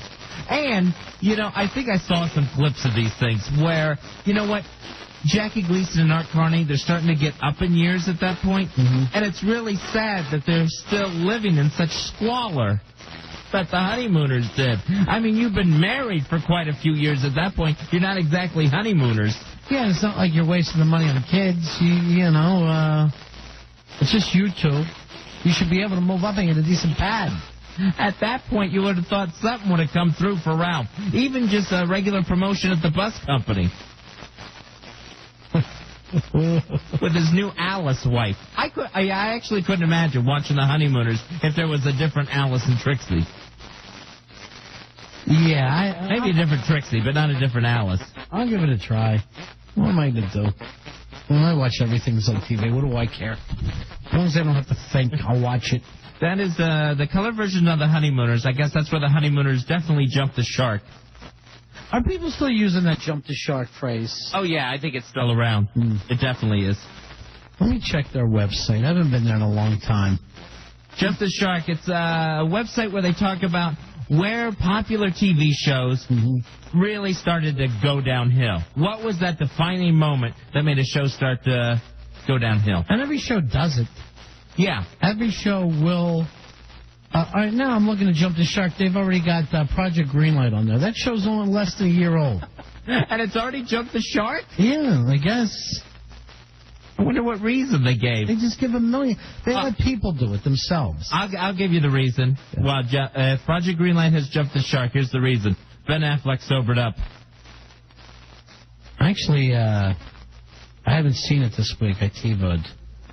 I've got to, keep up with when I don't have my TiVo with me, it's like I'm missing a lot of stuff. You can get used to that TiVo really quick. All right, here's what they're giving some of the reasons for jumping the shark.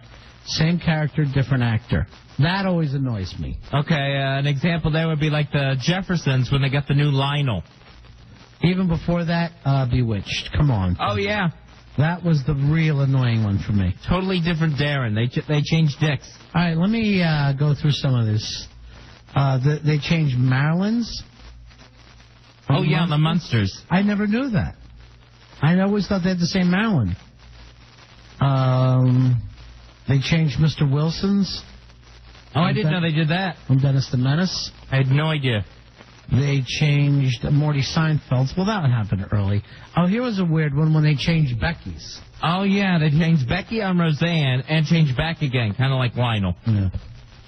Here's Jeremy. Jeremy, you're on Ron and Fez. Hey, Jeremy.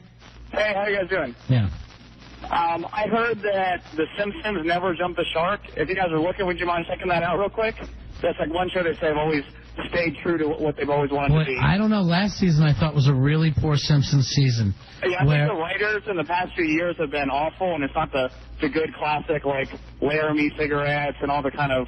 Yeah, they seem to go right to the pot joke, and they don't make sense. The shows actually used to make sense in the old days. You know what I mean? Like you could watch The Simpsons and not feel like you were going to run into a talking dog. Right. Now. All right, let me see. The Simpsons are on here. 1,500 votes said that they never jumped the shark. 127. There's only a couple hundred people who actually thinks they have jumped the shark. Yeah, good deal. I mean, here's one of the things that number one thing that Homer got really, really stupid, and that is, true. That Homer just became almost like a retarded man. Early on, he was really angry Homer Simpson. Yeah, but he was like but like every dad on TV now is like the retarded dad. Well, I think the Family Guy is really good. I've never seen that. I can't stand it. People tell us that all the time. I tried watching. I hate it like poison. I tried watching that show. I didn't get it. I didn't laugh once. Oh, wow. Well, each his own, right? All right, see you later. I'll tell you this. I will still watch The Simpsons, though. I will still watch that show. And I like that other one, too, the one that's out of Texas. Oh, King of the Hill? Yeah, King of the Hill is a cartoon I'll watch. Yeah, King of the Hill's good. Family Guy, I never got. Futurama, I never got. I guess that has a cult following. I'm not all that big into the Adult Swim. Like everybody's, you got to go there, and I go there. I'm like, I'm not laughing enough. What's up, Huff? That's actually interesting to hear that, people not from Texas find King of the Hill funny. Because to me, it's one of the funniest shows ever, but I think I thought you were going to find it offensive. No, I thought there were little nuances, though, that I don't think that other people would figure funny, but yeah. All right, give me one that maybe went over our head. The Constant Talk of Tom Landry, I think I can get that. The references to, like, Whataburger. And things, because that's like huge in Texas. We know Whataburger from Florida. Yeah. Oh, okay. Yeah, from Pensacola. Yeah, Whataburger. Yeah, just little things like that. Yeah. Well, I mean, I don't think those things probably work for the local people, but the humor is right there. Whoever plays that little kid, that's a funny character. Bobby's a hysterical character. But other than that, I don't watch a lot of cartoons. I got to tell you the truth. I've never found SpongeBob funny. And so many people go, oh, SpongeBob, it's hysterical. And I sit there and I think maybe if I was 3, I could get it. But why are adults laughing at that? I don't, I like SpongeBob, and I enjoy sitting there watching it. What's the humor, though? Let me in on it. I don't know if I've ever laughed out loud. A lot of times they'll throw in like an adult reference or something. Well, something that a kid wouldn't get, like just too old of a reference or something for a kid. Is it funnier than Simpsons? No way it's funnier than The Simpsons. Funnier than King of the Hill? No, it's not funnier than King of the Hill. Okay. It's just kind of mind-numbing. They say college kids really like SpongeBob. Like that are smoking pot? Yeah, probably. But maybe because I never went to college, I don't get it. Maybe that's it. Let me see what other Jump the Sharks they got here. A birth. Yeah, I can't stand when they suddenly have births on the shows. Yeah, there's usually when a show has a baby, there is not many seasons left. Yeah. After that. Now, for you with the Flintstones, doesn't it seem less funny after Pebbles than before? Yeah, it definitely does. No, thank you. There's people love Pebbles. I can't say anything bad about her. The schemes are there, but they're not nearly as. Yeah, he's not as reckless. No, the Flintstones I'll still laugh at. And the Flintstones, as they got older, the actual things got a little bit more and more out of hand. Like, not knowing that Aunt Margaret's in your house. Well, you know what? The Simpsons kind of started doing the same thing when you just had these celebrity walk-ons. Constant celebrity walk-ons. All right, here's another thing they say makes a show jump the shark. Any kind of singing. Yeah, I got to agree with that. Okay, that's Brady Bunch. The Simpsons want to do a lot of singing. Happy Days did one whole musical episode where Richie was like writing a term paper about his ancestors coming to this country. Right. And every time he thought about it, they would go into a dream sequence and then a big musical number where it's all them playing their own ancestors. Yeah, they got nuts on that damn thing. They just went crazy. They were putting Fonzie in the movies. To me, you know when that show stopped being funny and cool is the filmed early versions I thought were terrific. And then as soon as they went into the sitcom thing, where it's just the three cameras and you're on stage, it was awful to me. And yet that's when they got really, really popular. And that's where Jump the Shark comes from, right? Yeah, Jump the Shark does come from that, but that was actually even a little later on, I think. After even the sitcom parts. Where Fonzie jumped the shark on an episode of Happy Days. All right, according to this, that Father McCahey, this is from Charlie, did not start out as the Father McCahey on MASH. There was another one who was replaced by William Christopher. That's shocking to me. I didn't know that. I thought William Christopher was always there. Yeah. Not in the credits all the time. Not in the opening credits, but always there. That show so jumped the shark when Trapper John left. When McLean Stevenson and Trapper John left, and they brought in B.J. Honeycutt and Colonel Potter. All right, this is great. All right, Teresa gives me the thing. This is not the right address. See if I... And Steels was taking care of it. Please. I'm just going to give her Steels this number. I can't, you try to help salespeople. And they just make you aggravated. You tried to do something nice. You tried to do the right thing. You did do the right thing. No, I didn't. It all turned out wrong. Well, yeah, that happened, but you still did the right thing. I just let Teresa handle that. No, I'm just aggravated. I got news for you. I'm just aggravated. Well, the problem is now there's a lot more steps to it. Now this thing that should be handled has to be handled all over again. Maybe it's something Fez can handle. I'll handle that for you. All right, he's M. Steels. I don't know where. Where's he at? Is he an AOL guy? That I don't know. That I can't handle for you. Yeah, you can. This is all the stuff I don't have to think about anymore. I'm so exhausted. I don't even know if I'm going to make it, Fez, till we do our break. We got tonight and 2 shows tomorrow. Yeah. And then we're on vacation. All right, Smug says home movies on Adult Swim. You know what? My kids love home movies. I don't get it at all. What is it called? Home movies on Adult Swim. I don't know what that is. It's, you know what Adult Swim is, right? Yeah. Home movies is, one of the things. I don't know whether you like it because Paula Poundstone is one of the voices. But they think it's just the funniest show in the world. That's the same thing with, like, Harvey Birdman, attorney at law. Yeah. Yeah, it's because adults, for whatever reason, do not stop watching the Cartoon Network. it still does well with adults. I still watch it. I watch that Justice League. Do you really? Yeah. I watch Justice League, and then they got the spin-off coming up, Teen Titans. That starts this month. Teen Titan might be a nice name for our new intern. We just start calling him Teen Titan. The Teen Titan. Get the Teen Titan in here. Here is David. David, you're on Ron and Fez. Hey, David.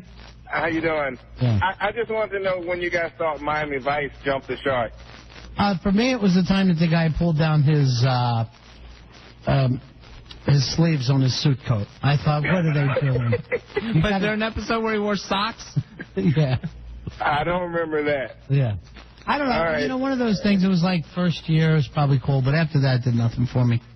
I don't even remember watching that very much. Yeah, it's because it was like a Saturday night show or something, like Friday night. Anybody who's watching that, loser. I was out of the town. Brian, you're on Ron and Fez. Hey, Brian. Hey, how are you guys? Yeah. I heard you talking about SpongeBob, and I just wanted to clear the air about SpongeBob. Yeah. The thing that I think most people find so funny about SpongeBob, I don't know, maybe, Fezzy might get this a little better, is that some people say that he has, gay tendencies.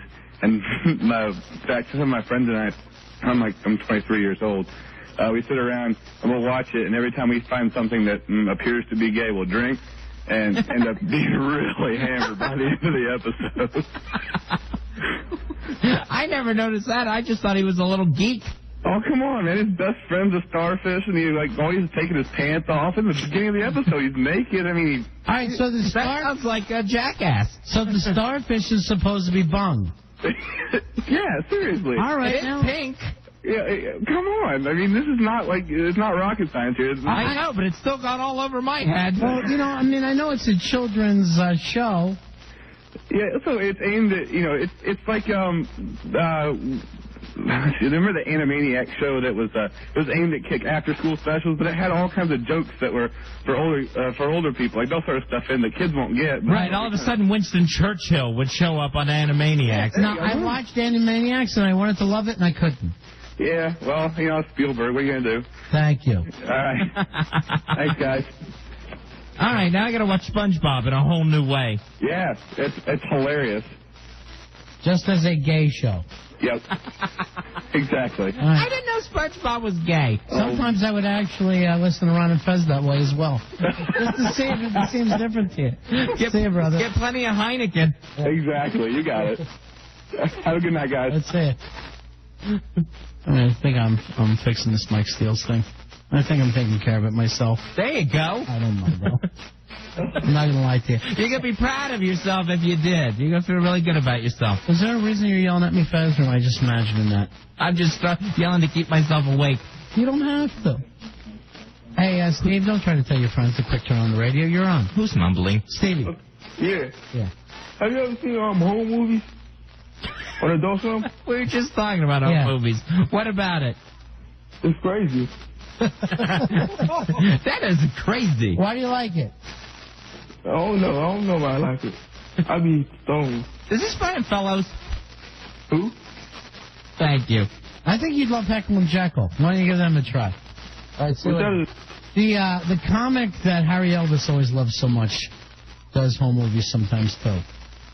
You know the one I'm talking about that he just went on and on about? And he bore-assed Alyssa about him? Yeah. Not Alyssa, it was the other girl, Jen. Oh, it was Jen, okay. Yeah, I don't know the name whatsoever. Where is he? Harry Elvis, his internship is up. Already? Yeah. After a year? Now we have that new guy who hosted the contest. Yeah, after a year, Harry's internship is up. He actually tried to move out of his house this past weekend, and his mom wouldn't let him. She told him he had to stay in the house until he was married. What? And she was serious. He said, then when can I move out? And she said, when you get married. And so he's stuck there now. He tried to spend the night at someone's house the other night, and she wouldn't let him do that. What's the oldest you think a guy should live at home? There's got to be a cutoff date where maybe the law itself should step in. 25 too much? Yes. 25, you should be already divorcing your second wife. With my brother Corky, I think it's 47. Well, is he taking the angle now that he's at home to help the parents? Yeah, he's trying to do that, and he's got this master plan because my brother Corky will, like, buy things for the house, like a new fence or something like that, or resod the yard.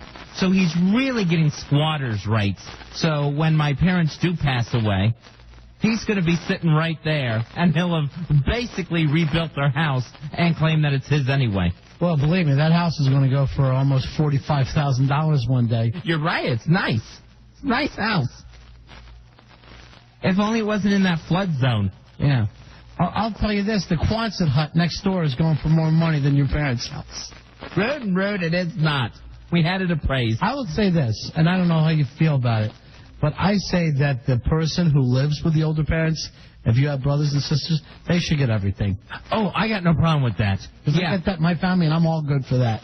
I say you deserve it. Yeah, what do I want? The ceramic dogs that are in there on every shelf? Well, you know, you can sell the house and make some money, you know, because normally those old people's houses are paid off.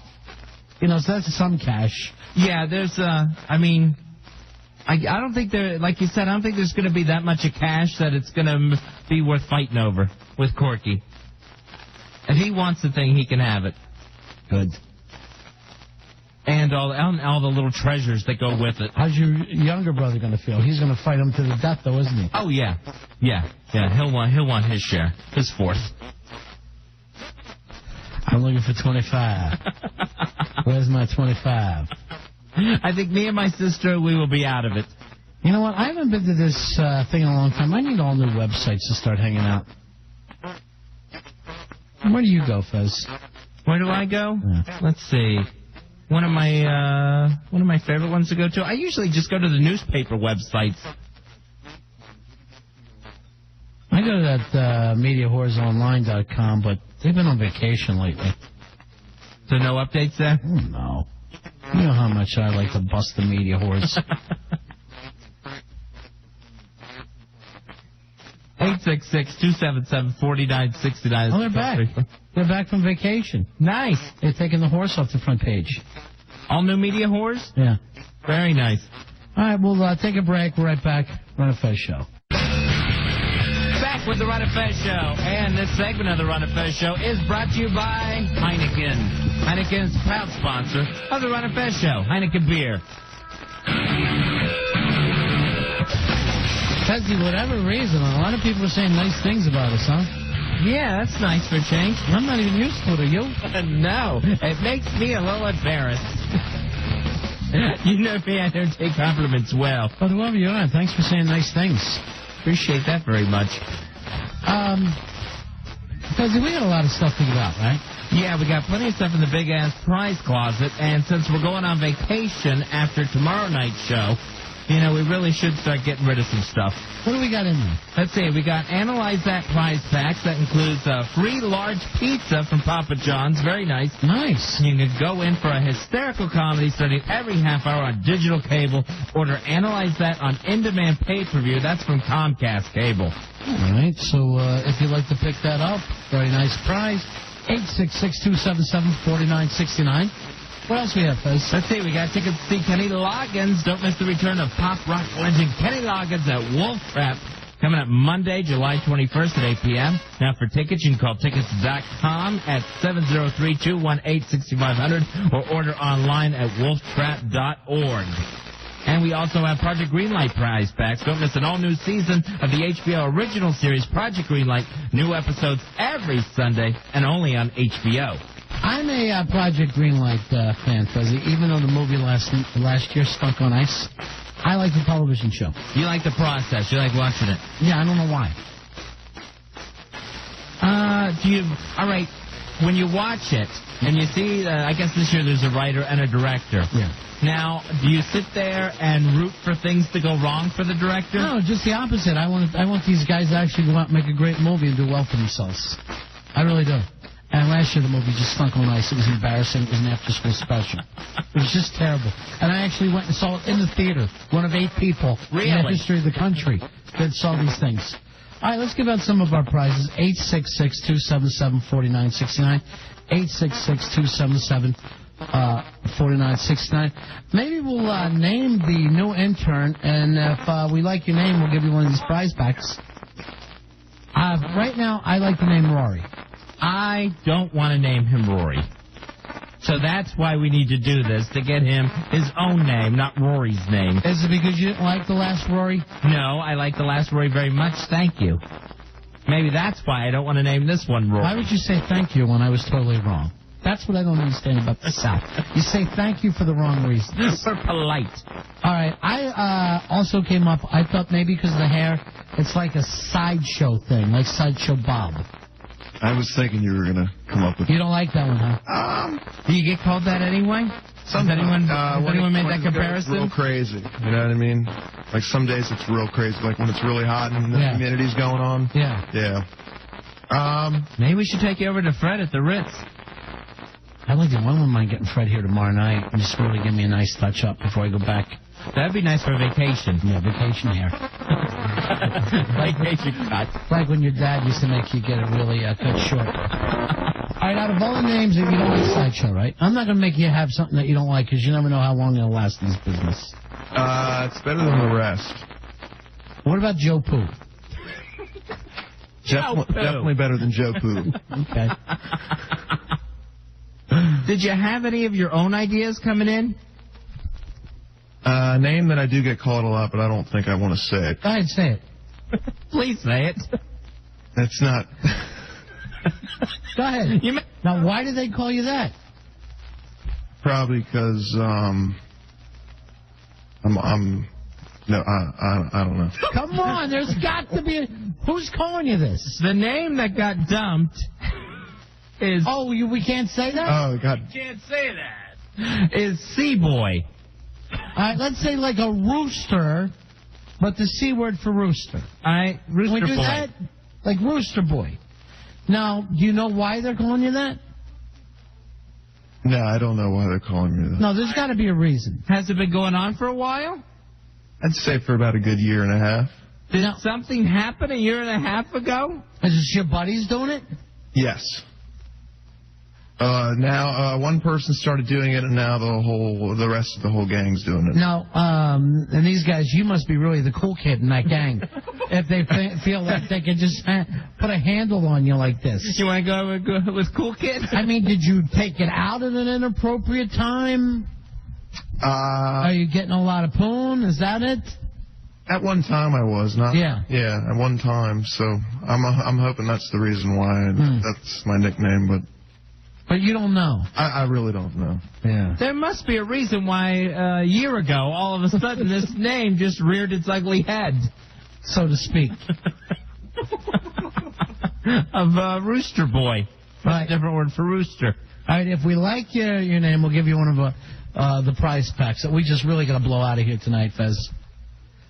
We'll take care of that. We got the Project Greenlight prize packs, the Analyze That prize packs, and we also have tickets to see Kenny Loggins in concert at Wolf Trap. 866-277-4969. 866-277-4969. Hey, here is Tim. Tim, you're on with Ron and Fez and C-Boy. Hi, Tim. Hey. Yeah. I was going to call him Billy Bob. Billy Bob? You've completely faded out on us, Tim. I don't know if there was anything after Billy Bob. And you would have won a prize pack. 866-277-4969. Here is Brian. Brian, you're on Ron and Fez. Hey, Brian. Hey, Yeah. hey guys, what's up? Joe blows, man. I don't know. He just sucks. Now, I know it's because this is his first night, and everyone's going, well, that's a new voice, so they're always hard on you your first night. Don't worry about it, C-Boy. Okay. Yeah. What do you think of Joe Blows? Is that in the running, Fez? I don't care for Joe Blows. I mean, I would stick with C-Boy before Joe Blows. All right. Yeah, but you can't go around saying C-Boy. Yeah, I know. C-Boy can't last forever. Here's Jim. No, I'm sorry, that's not Jim. Let me go back. Here's Jim. Hey, Jim. Well, hold on, Fezzy, please. I'm going crazy here tonight. Jim, there's Jim. Yeah, buddy. I'm sorry. Yeah, I was thinking of Kramer. Kramer because of your hair. You get that? I do get that. All right, that's worth a prize I pack, like that Fezzy. All right, you're going to the big-ass prize closet and getting a prize pack. Yeah. All right. All right, hold on. Now, would you like just Kramer, Cosmo Kramer, Cosmo? See, Cosmo's kind of good. Cosmo is good. And then people are going to like him because, you know, they like that magazine as well. John, you're on Ron and Fez. Yeah, I just thought of Rooster Cockborn. Rooster Cockborn. Remember that movie? John Wayne. What do you think, Fez? Yeah, prize pack. Okay, sure. Yeah, prize pack. All right, prize pack. You're a way to tie into the Rooster Boy. All right, is there anything that, like, you're into that maybe, you know, could be like a reflection of your personality? What are your likes, your dislikes, your hobbies? I play a lot of music. What kind of music? Play the blues. But then I see you wearing a System of Down shirt. Yeah, I play a lot of metal, too. Yeah. Most people want me to play metal when I play with them, so yeah, I play a lot of All metal. right, so what is deal? What instrument are you playing? Guitar. All right. Guitar. Ooh. Guitarzan. Maybe we call him BB, since he likes the blues so much. He says BB. Craig, you're on a Fez. No, then everybody will call him John BB, and I'll get annoyed. All right, go ahead. What is it, Craig? How about chunk style? Chunk style? Uh-huh, like the soup. I do like the term chunk style. I just always like that. It just seems to roll up, you know, chunk style. Mm-hmm. I don't know. Maybe if he was heavier, we could call him Chunky. Oh, he's a thin guy. Yeah. All right, sorry. Here's Samson. Oh, I like that. I think you should go with Butterbean. Your boy sounds kind of slow and beat up. Is that part of your thing? Is that how you get all the chicks? Oh, yeah. It's kind of a laid-back style there, Corey? It did work. That's not his name. It's C-Boy. We don't know yet. We don't know what his name is yet. We're giving out a lot of prize packs, Fezzy. Plenty in the big-ass prize closet. Here's Terry, you're on Ron and Fez. Hey, Terry. Yeah, hi. How about Seamus DeRosa? Seamus DeRosa. What's that based on? Yeah. Well, it's an Irish name, and it sounds really cool and sexy. All And right. how can you go wrong with that? All right, say it again. Seamus DeRosa. All right, right now, that's the leader for me. All right, Terry, you're going to go into the prize closet. Thanks for the call. Yeah. You didn't seem real appreciative What's there. wrong with Seamus DeRosa? You're Irish, right? Yeah. So that's perfect for you. What would you rather go with, John L. Sullivan? It's up to you. I'm not going to make you take one of these names. 866-277-4969 as we name the new intern for trips to the big-ass prize closet. Jenny Q wrote in, what about Michael Hunt? And oh, funny. Yeah, I know. People are going to shorten it. And that's just Mike. Kim, you're on Ron and Fez. Hey, guys. Hey, Kim. He sounds like he's been smoking. How about Stone Stevens? Are you a stoner? Do you get high? I'm not at liberty to answer that. All right, so that's a yes. All right, yeah, you're going to get the prize closet for picking him out as a pothead. Cool, thanks. Now, do you do anything besides smoke pot? You do any drugs at all? Let me say no to that. You like? Have you ever? You love the ecstasy? No. You like the Don't rave? mess with that. No. Yeah. What other drugs? What do you do? Were you meth head? You love the crystal meth? No. Heroin? You like the H? Like to ride that horse? That's good stuff. Yeah. Now we're talking. Now we're talking. What if we called him Pop Potterson? Because nobody would get it. It's stupid. That's a good one. All right, then I'm calling him Rory. You call him Pop Potterson. Fine, Pop Potterson is out. The first Intercontinental Champion. Julia. Hey, everybody. Hey. Hey. How about Garfunkel playing on the hair? Now, I got to tell you. Now, the only way I want to do that is that if we call him Art Garfunkel. The whole name? Yeah, the whole name. I have no problem calling him Art Garfunkel. All right, that's in the running. All right, that's in the big-ass prize closet. Hold on, honey.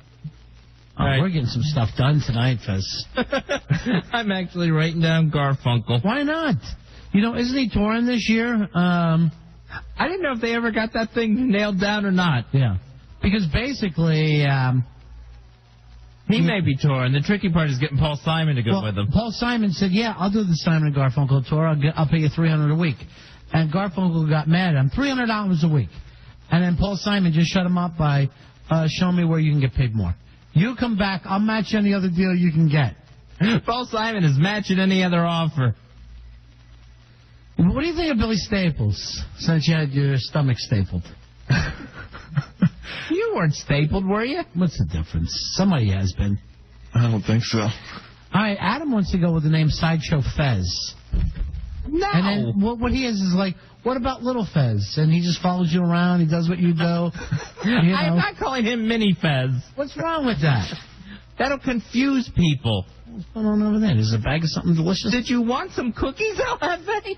Mini Fez, and we could have the mini Oreos, and he could follow you around. Let me try a mini Oreo. For Fez's. Like, you know how many Oreos he has right now?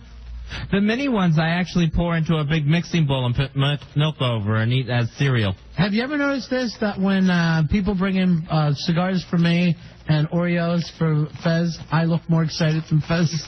I'm like, great! I always go, oh, good, more Oreos. You know what? Mini Fez. Mini Fez. All right, I'm going to give you, seriously, I'm going to give you two choices. Mini Fez or New Improved Roy? I would rather have Mini Fez. Really? Really? Yeah. What about this? Friday nights after the show, you and New Roy start to have drinks together. His name is not New Rory, and we're not having drinks together on Friday nights. You know what? And I noticed this last night where all the tension started with El Jefe. When you turned down the T3. Yeah. You're talking into a mic that you told us doesn't work. The crack staff is talking into a dead mic. The pink's throwing me off. Yeah, that hurt a little bit. Yeah. Well, I apologize. So you want to go tomorrow? Yeah. No, I don't. Thank you, though. Are you going to do anything with the staff Fez like you used to do? I don't think so. I have a whole new schedule now, which includes a lot of napping and sleeping. Yeah, fair enough. We could all swing by your place. No, that's all right. Thank you very much, though. Would you stop with the thanking me for no reason? That's driving me nuts. You offered to come by, and I said no thank you. No, you're thanking me constantly now, and I don't understand it. No thank you. Here's Phil, you're on Ron and Fez. Hey, Phil. No, wait, it's Mike. Hey, Mike. Oh, yeah, I can't see tonight. Hey, Ron and Fez. Yeah. Hey, guys, Fezzy, if you don't lay off them Oreos, man, they're going to have to spell your name with 3 Z's instead of 1. You know? I say name them CB or Curtain Boy. Yeah, we'll call him Curtain Boy. All right, thanks, man. Yeah. We're naming the new intern. Plenty of stuff in the big-ass prize closet, including the Analyze That prize packs. That includes a free large pizza from Papa John's. It's hysterical comedy starting every half hour on digital cable. Order Analyze That on in-demand pay-per-view from Comcast Cable. Here is Phil. Phil, you're on Fez. Hey, Phil. Hey, what's up, guys? What do you got for us, Phil? Hey, I'm thinking the guy formerly known as C-Boy. I like it. Okay. The artist formerly known as C-Boy. I just like the guy instead of the artist. All right, Mike the teacher wants to know.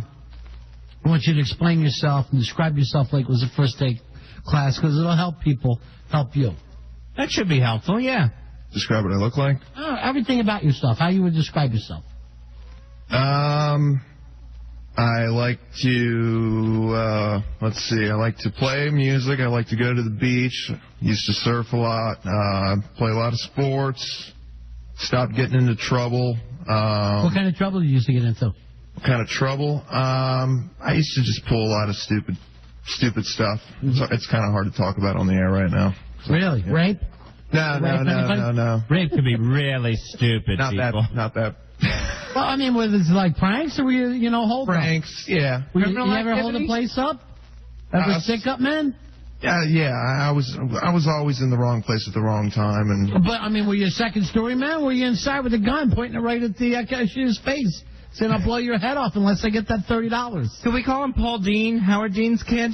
Sure. I'm all for that. So what are my options now? What are the names that we have written down? You really should have been keeping track of them. Because right now, the only thing on my list is C-Boy and Art Garfunkel. Okay. I'm going for Art Garfunkel. All right, so you used to be a hold-up man. Sure. You go with a gun? No. You ever shoot anybody? No. Stab? Animal. You ever stab a person? Never stabbed a person. You ever hit a woman? Smash a woman in the head? Almost. Didn't do it, though. Out of anger or pleasure? Both. Oh. His pleasure, her anger. So you have hit a woman? You ever push her? Shove her? Yeah, I push, sure. Wow. I'm uncomfortable with this guy. Now we're back to Joe Poo. Well, when you get kicked, down. When life has been this hard on you, sure. You take it out on a woman. You get kicked I don't to blame the you. sea, boy. Yeah. Well, he's a young gangster and woman beater who's turned his life around, which great. I'm really proud of him for. Let me check with the other producers. We got all kinds of calls up on the air here, but I don't know whether we're getting any closer. I wonder if that helped any, his description of himself. So far from me, and I don't want any back talk for this, but it's Rory. No, we're not going to go with Rory. What about Wardy? No. Rory can't have every name in the world. I would go with Wardy before I went with Rory, if you need me to compromise. Thank you. Then Rory it is. It's not Rory. Mike, you're on Ron and Fez. Hey, Mike. Hey, man. What's up, guys? Hey. What do you got, buddy? Yeah, since he likes the blues, there's a blues guy named Dr. Ross, and you can go with, like, Dr. Joe or something along those lines. Dr. Ross, Dr. Joe? Well, you know who Dr. Ross, Dr. Joe, either one, man. No, we don't know who he is. I don't know who that is. Gotta be a little better known. Yeah. Gotta be a little better known. Although I wouldn't mind calling the doctor into the studio once in a while. I'll feel too much like Prince. Remember when he used to yell, Doctor? Tommy, you're on Ron and Fez. How about Nurse Myra? Oh, that's what I've been taking. No, I like Nurse Myra. No. What's wrong with calling him Nurse Myra? We could call him Helen. Helen, it doesn't matter to me. I'm Sweet Melissa. Well, if his hair's all like curly and stuff, what if you call him Guarini? Because eventually Fez will hate him as much as he hates Justin Guarini. I can't stand the Justin Guarini. All right, you know what? You're going to go into the prize closet for that. Because I like the idea of the last names, the big-haired last names. Here's the problem, though. What if the guy cuts his hair? It's not going to happen. No? No. You going to let the freak flag fly? Yeah, might as well. You going to let that grow out even more? Mm-hmm. Let it go just completely nuts? Basically. That's what I'd like to see. What about Flipper? You want to call him Flipper? I like either Flipper or Fast Eddie.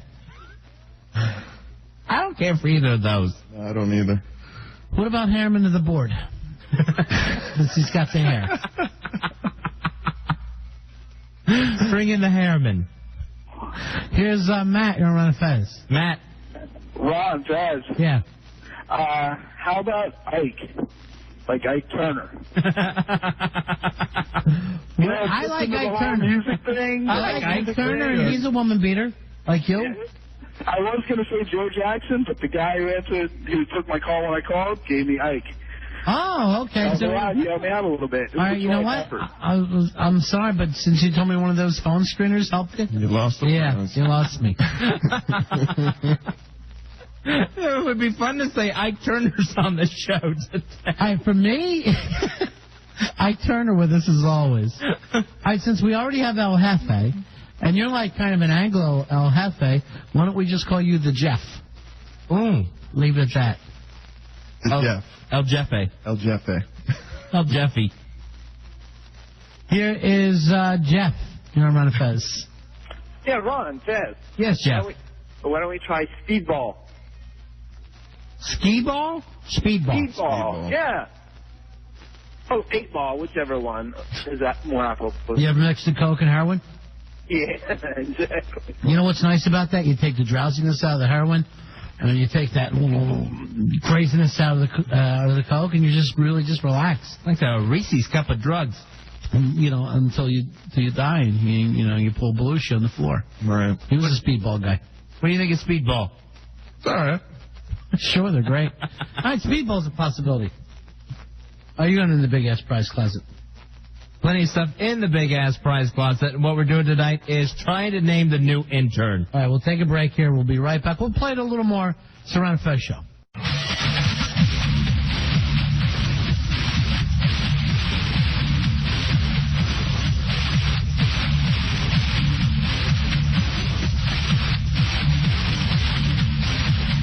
You're back with the Ron and Fez Show.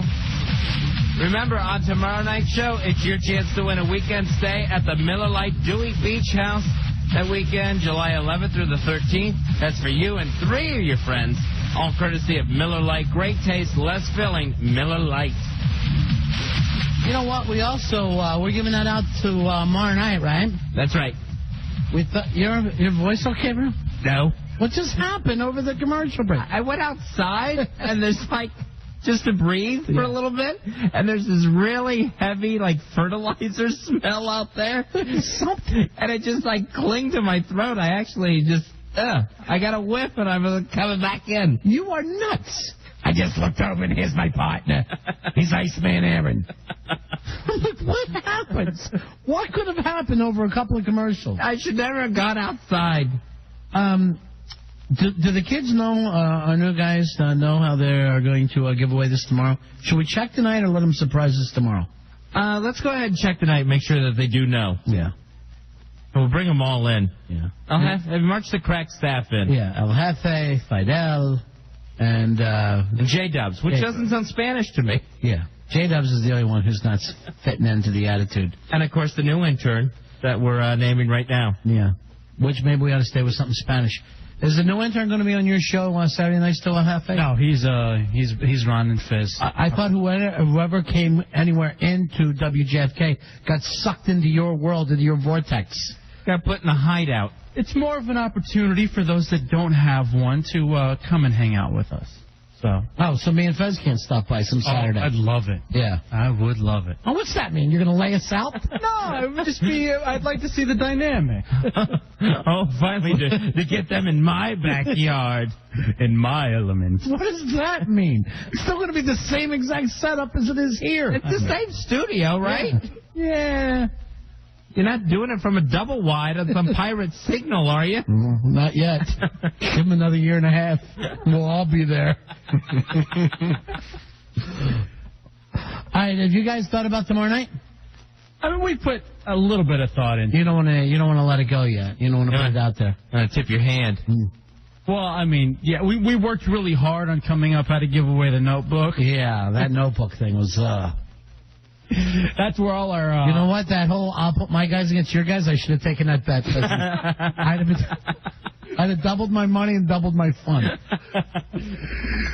You could have cheated us to ribs and movies. Yeah. Yeah, we're going to go brainstorm.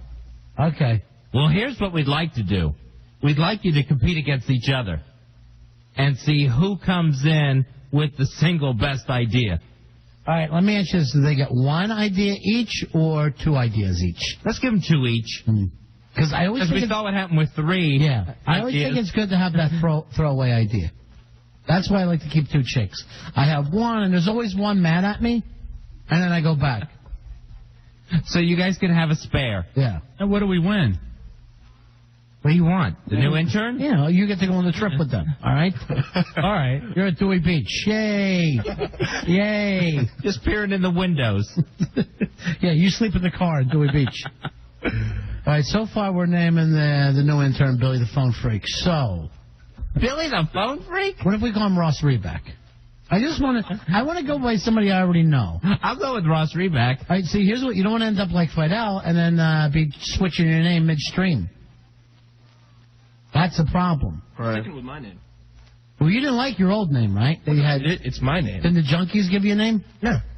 No, this Fidel's my first on-screen, or on-air name, rather. Oh, I didn't know that. I thought that you had another name. No, the other name I gave you is my real name. Oh, Sounds please. like a fake name. See, here's the thing. Never, here, write it down for me. But never give me your real name or I'll end up calling you that by accident. So, Fidel, you won't ever be able to shave the beard, huh? Oh, I like the beard. Yeah, I don't blame you. It's fetching. It's a good look. Get it nice and thick. All right, so he writes down Fidel and gives it to me. Shut up. That pen sucks. Actually, I like your real name better. So do I, but the anonymity of radio. And... Well, I don't understand it. This is my real name. Let me see the sheet of paper. Yeah. Because I only know, because I think I asked you about that. I think I even said don't tell me your real name. Yeah, and it confused you. Oh, okay. It's a good name. Yeah, it's a great name. I like it better. Well, Happy made me change it. What if we give the new intern your real name? Oh, that won't confuse anything. Screening phone calls for him. That won't confuse too much. So if you guys would do that tomorrow for the Dewey Beach House weekend stay, that would be very cool. All right, definitely. And we'll have a nice competition. So it's the best idea of how to give away the weekend stay at the Dewey Beach House for Miller Lite. Who do you think is going to win? I'm starting to look at Fidel. I'm not saying it there because he was dumb enough to act like, oh, I'll get so popular I can't use my real crazy Spanish name, so I'll make up another crazy Spanish name. And then also when I heard him go, come on, I'll give you the biggest slap. I'm thinking right now our new intern, Rory. There you go. Our new intern is not named Rory. What year are you in, Rory? Name's not Rory. Just stop it with that, Going please. into the third year of college. Yeah. We'll be in the spring. Oh, third year of a 2-year school. That's interesting. Yeah. You know, you're right on schedule. Yeah, got 3 more to go. You're right on schedule. What's your whole thing for broadcasting, communications? Music, business, and law. Oh, yeah. Well, they all go together. Yeah. Sure. Big confusion. You're the singing lawyer who manages himself. I don't know how many more prize packs we have, Fezzy, so just stop me whenever. I have no idea. Jay, you're on Ron and Fez? Hey, Jay. Hey, guys, card holder 1227. Oh, jeez, we haven't done that in a while. All right, how about you just call him A-hole? Worst video. What are you listening to? Simpsons, yeah. Yeah, how'd you know? A-hole, you like that name? A-hole? Yeah, it sounds great. Oh, I love it. All right, yeah. Well, do you really like it? And the prize does it. Well, I don't get sarcasm. That's my problem. Oh, you don't. Hey, Jenny Q, I was trying to show you the right-hand side of that, not the other part. I don't even know what part you got to on that website. You know, I'm kind of, I'm surfing a little bit, too, when I'm doing this, Fez, so I got to talk back to people that are listening. Well, sometimes that's a little easier. Here is Ed. You're in the air, buddy. Yeah. Hey, Ed. Hey, since this guy's a formal credible, how about we name him the Sundance Kid from Butch Cassidy, the Sundance Kid? Sundance Kid? You like Sundance? Not really. Sundance, I think, is a great name, but all right. You know, we're not going to make you. If you're stuck on Rory, you're stuck on Rory. He's not stuck on Rory. Tara, you're on Fez. You there? Yeah, I'm sorry, I'm here. Go ahead. I said Seamus De La Rosa. That was a long time ago. We gave you a prize. Yeah. And you're still on hold? I've been on hold. They didn't give you the prize yet? No. They're a crack staff. God bless them. They're a crack staff. Could you please take care of Tara, please? And make sure she gets her prize back. And just let me know how many more of these we have left. It's great, Fuzzy. It is a fresh start. It's too fresh. It's too green. It's very green. And we need to get the intern named. Here is Murph. Murph, you're on Ron and Fez. Hey, buddy. Yeah, buddy. How about Billy? How about Billy D? You know, wife beater. Or if you want to keep it, you know, Spanish, Billy Diaz. Diaz? Billy D. What about good. Ron Diaz? We'll just call him Ron Diaz. No, I'm not getting the Billy D. It's a 1977 joke. Did you want a Hispanic name? Not really. Latino? What's your background? Italian and Greek. What about Mikey D? No, we can't name him Mikey D. We already have a Mikey D. What about Denise McCandless? All right, Denise McCandless, I'll go with. I can't tell who you like and who you don't like.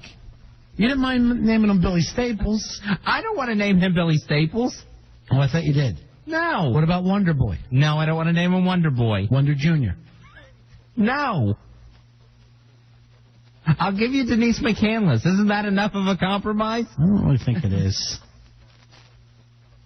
866-277-4969. We do have more prize packs left. Here's Nicole, you're on Ron and Fez. Hey, Nicole. Hi, Ron Fez. I think because your intern has a lot of pent-up anger that you should call him the Hulk. You know, the movie's not going to be around as long as the intern will be. Yeah, but the name... You want to bet? So, hey, he thinks the time like he's going to explode at any minute. What if we just call him Hulk Hogan? Or you could call him the Hairy Hulk. Not going for it, huh, guys? No, not Hairy Hulk. What about Bruce Banner? Who? The Hulk. I don't know. I'm not into rap, so I don't know. I don't follow the whole rap thing. The movie. Except for Tupac. I like him. I don't like any rap except for the white guys. I like Eminem. He's good. I like Kid Rock. They have to be white. Vanilla I Ice. really like Vanilla Ice. I love. He was actually my favorite. Groundbreaker. He really was. And you know what? It's somewhat forgotten about. What about the name Vanilla Ice? You want to go with Vanilla Ice? And then every time I call you, I go, Vanilla Ice, and you just go, word to your mother. And I'll go, oh, yeah, that's right, you have a catchphrase. That's how you get in and out of rooms. Word to your mother. Word to your mother. Every time he's leaving. Vanilla Ice. Yeah, it's cool. No, it's not. Billy, you're on Ron and Fez. I'm going to try to protect you, man. That's my sarcasm. Oh, it's working good. It is lost. Yeah. Here's Billy. Hey, what's up? Hey, Billy. What do you got for us? I think his name could be Pull-Ups. Pull-ups like the diapers? I am stuck on Rory, and Rory stuck on me. That's a Band-Aid. I'm going to give you that just for that funny little song. Fuzzy, no matter what happens, I'm calling this kid Rory. Do not call him Rory. Why not? He's not Rory. No, Rory wasn't Rory. Rory was Rory. I thought his name was Belfie. No. His name is Rory. That's his real name? Rory, yes.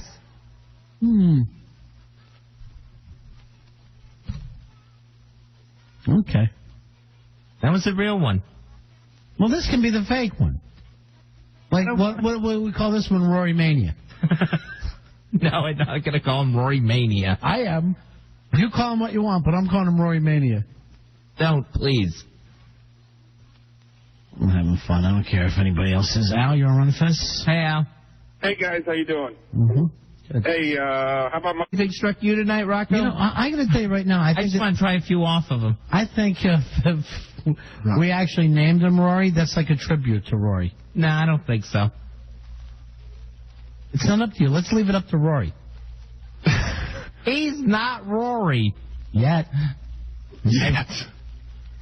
He never will be.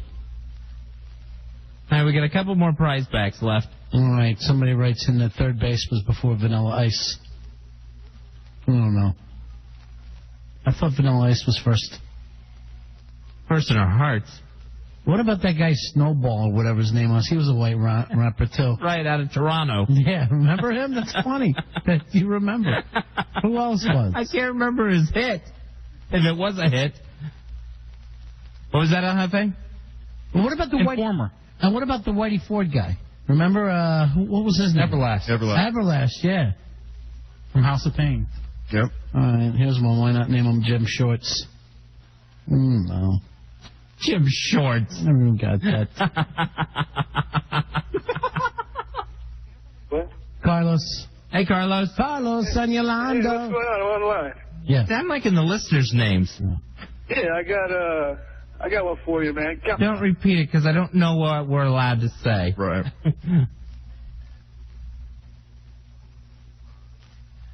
866-277-4969 if you want to go to the big-ass prize closet.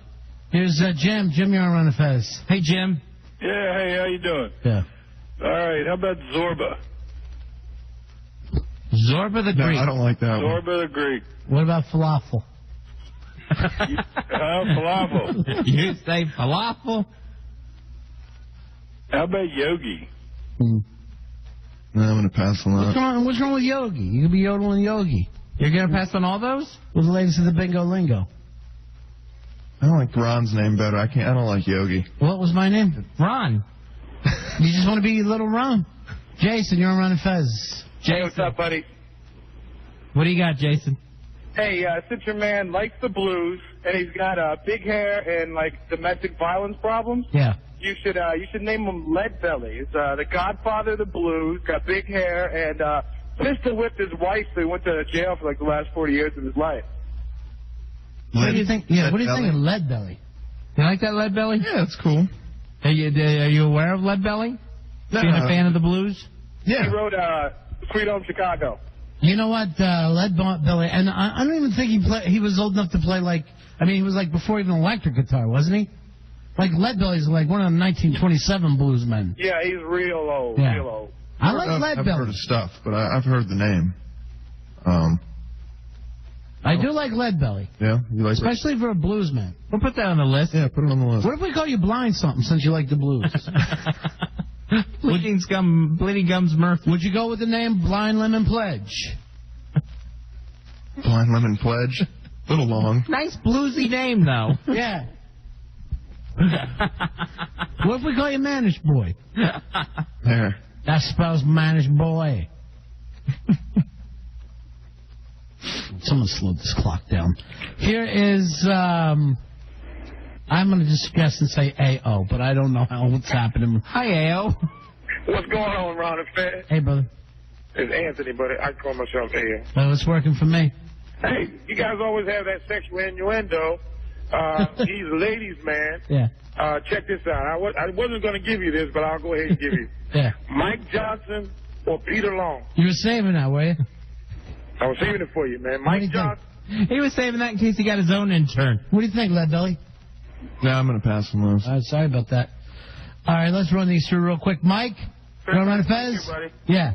What's going on? How about, it's a good drop and it's a good reference from Crossroads. Jack Butler. Got a big white boy named Jack Butler. Cut heads every Saturday night. Yeah, you're going into the prize closet, Mike. Nice, pal. And I love the movie Crossroads. It's so stupid. It's unbelievable. Yeah. Gerald, you want to run a Fez? Woo! He wants to name him D. Snyder. Oh, what? Yeah. Way to rock out. Sorry, dude. No. Okay. A little Twisted Sister there. Yeah. Right, how about Big Muff McGruff? No, I would have rather you just went with Twisted Sister. All right, Jason, we already did you, right? Got to pick these guys up.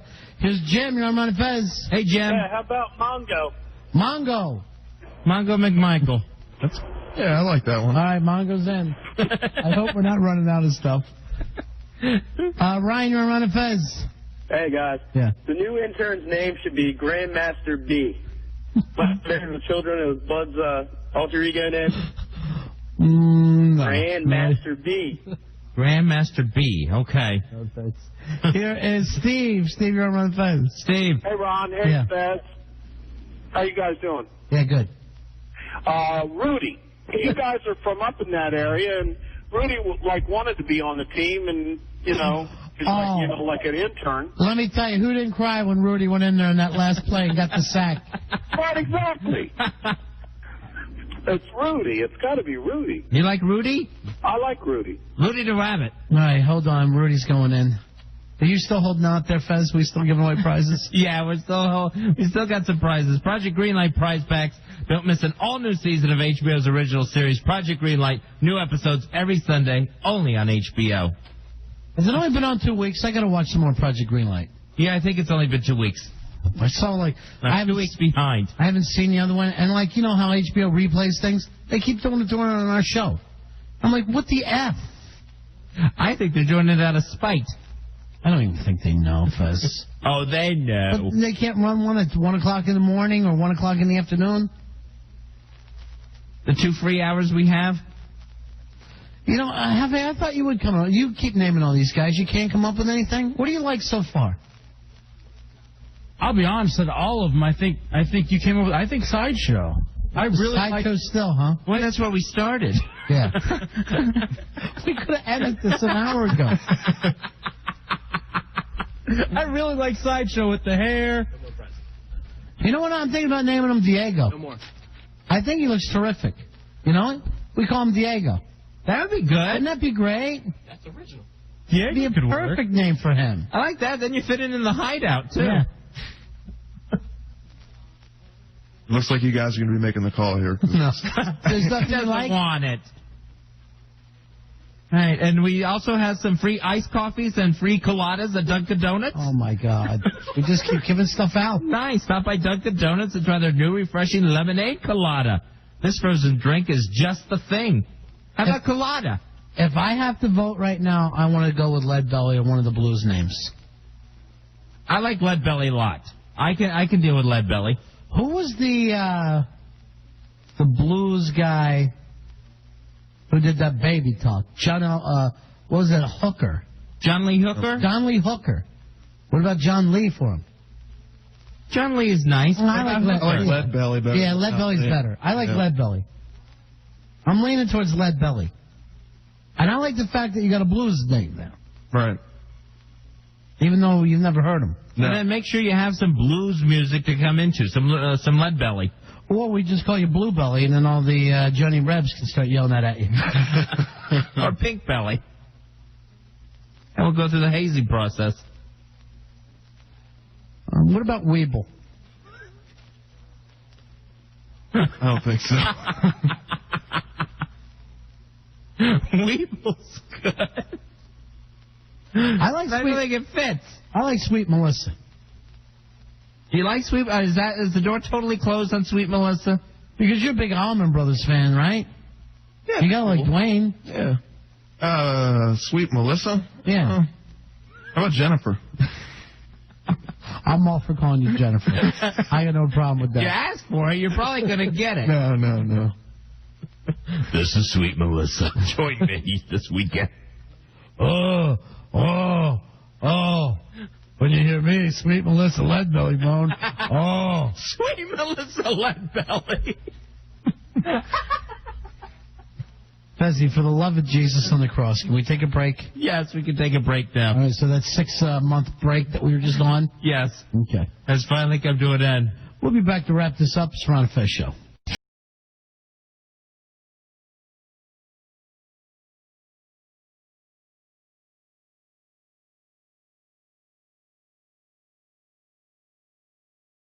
The Ron and Fez Show. Get ready to wrap this one up. Enjoy the cookies. It's a gift to me. Make sure nobody smokes my cigar. On tomorrow night's Ron and Fez Show, the 7 p.m. version. That's when we're giving away the Dewey Beach House weekend stay from Miller Lite. So far, I went by and checked on the crack staff to see what they came up with. Yeah? And they had tallest listener. I'm like, come on, man, you can't do that. No. That's not the right way. No. What if they're too tall for the house? And then finally, J-Dubs came up with first person to show up with a whistle. I go, we're not going to do that. Back to the drawing board, boys. Yeah. So tomorrow it will be the crack staff's competition. They're all going to come in with 2 ideas each, and we'll see exactly who comes up with the best, most creative way to give out a weekend stay at the Dewey Beach House from Miller Lite. That'll be on tomorrow night's show. You know, it seems like most of our shows anymore are what we're going to do later and how to come up with that. Every now and then you got to do a little planning on the air. Hey, did you see that we might be invading another country? No, when did this happen?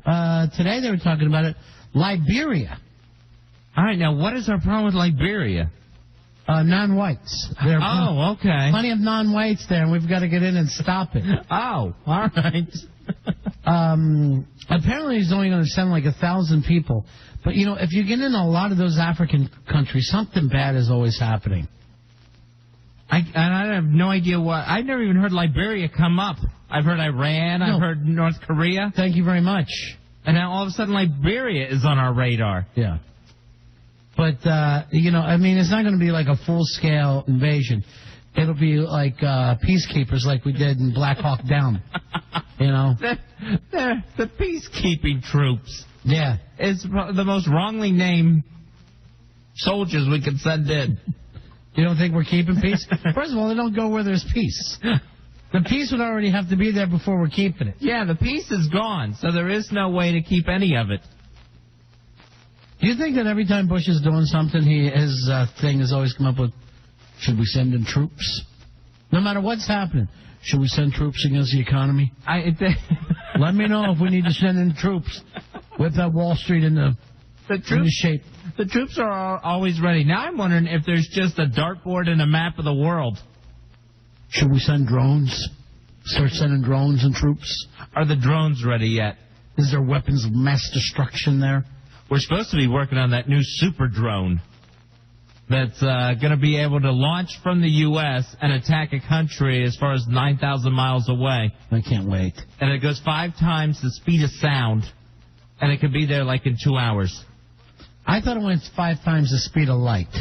And that way we can actually... We can go back in time and get our enemies. We can destroy the Roman Empire like we always dreamed of doing. Should we send a drone? Drone or just troops? Did Rome have spears of mass destruction?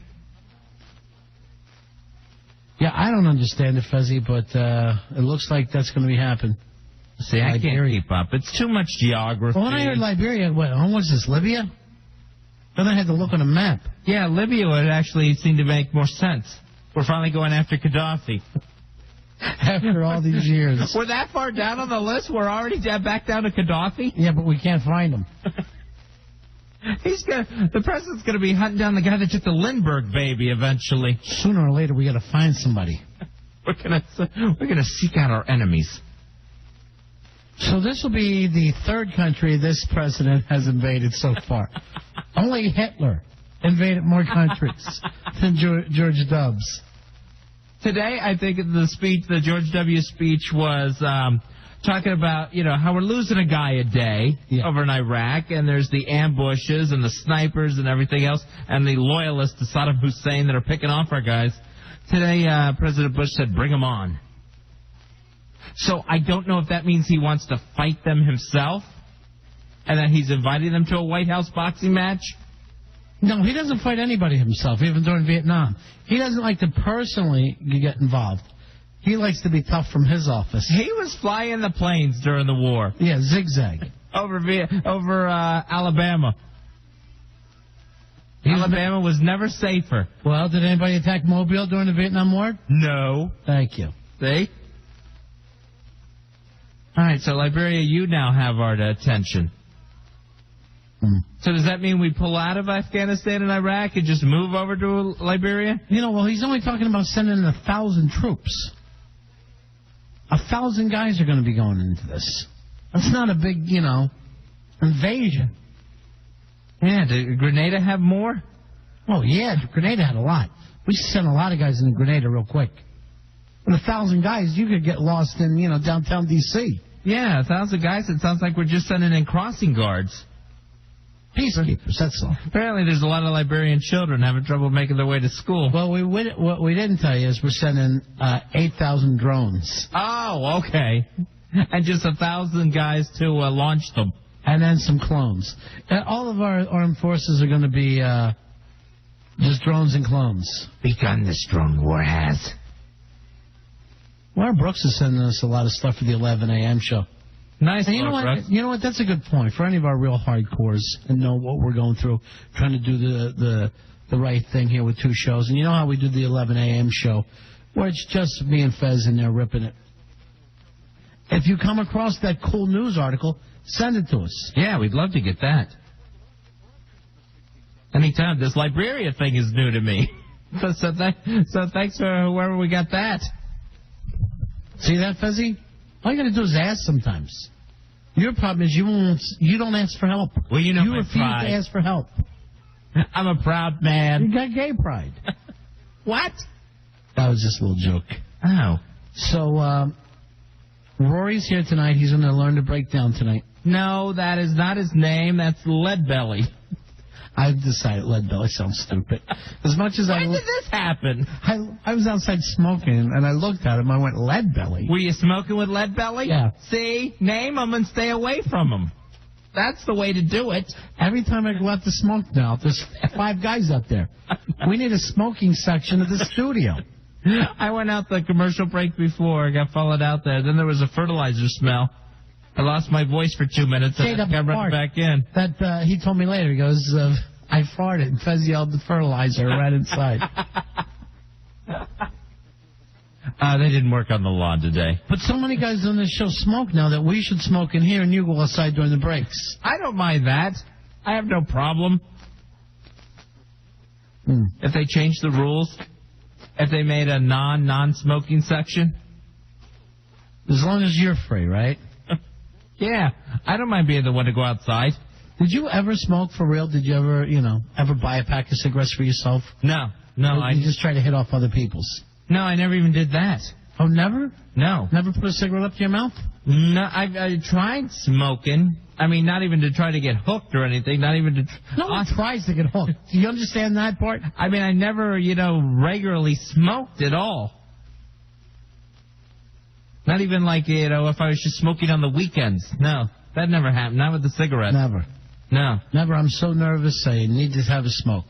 It probably would have helped me out at some points in my life. But no, I never tried it to look cool either, because trust me, there's nothing more uncool than watching me try to smoke a cigarette. It's like watching you try to do anything else. That's mean. I know. Sometimes, it gets late, I'm a little tired, it's the end of the show. We stopped doing our little bits. We're talking about the 11 o'clock show. But you ever hear that thing is you just really mean to your best friends? No, I've never heard that. Yeah, like you only hurt the one you love. Oh, I've heard that. Yeah. I've never heard it put you're only mean to your best friend. But you ever see the way that people actually talk to their best friends is so much worse than a stranger? Like the real people in life that you scream at is either your family or your best friends. The ones you're close enough to scream to. Yeah, you just lay them out.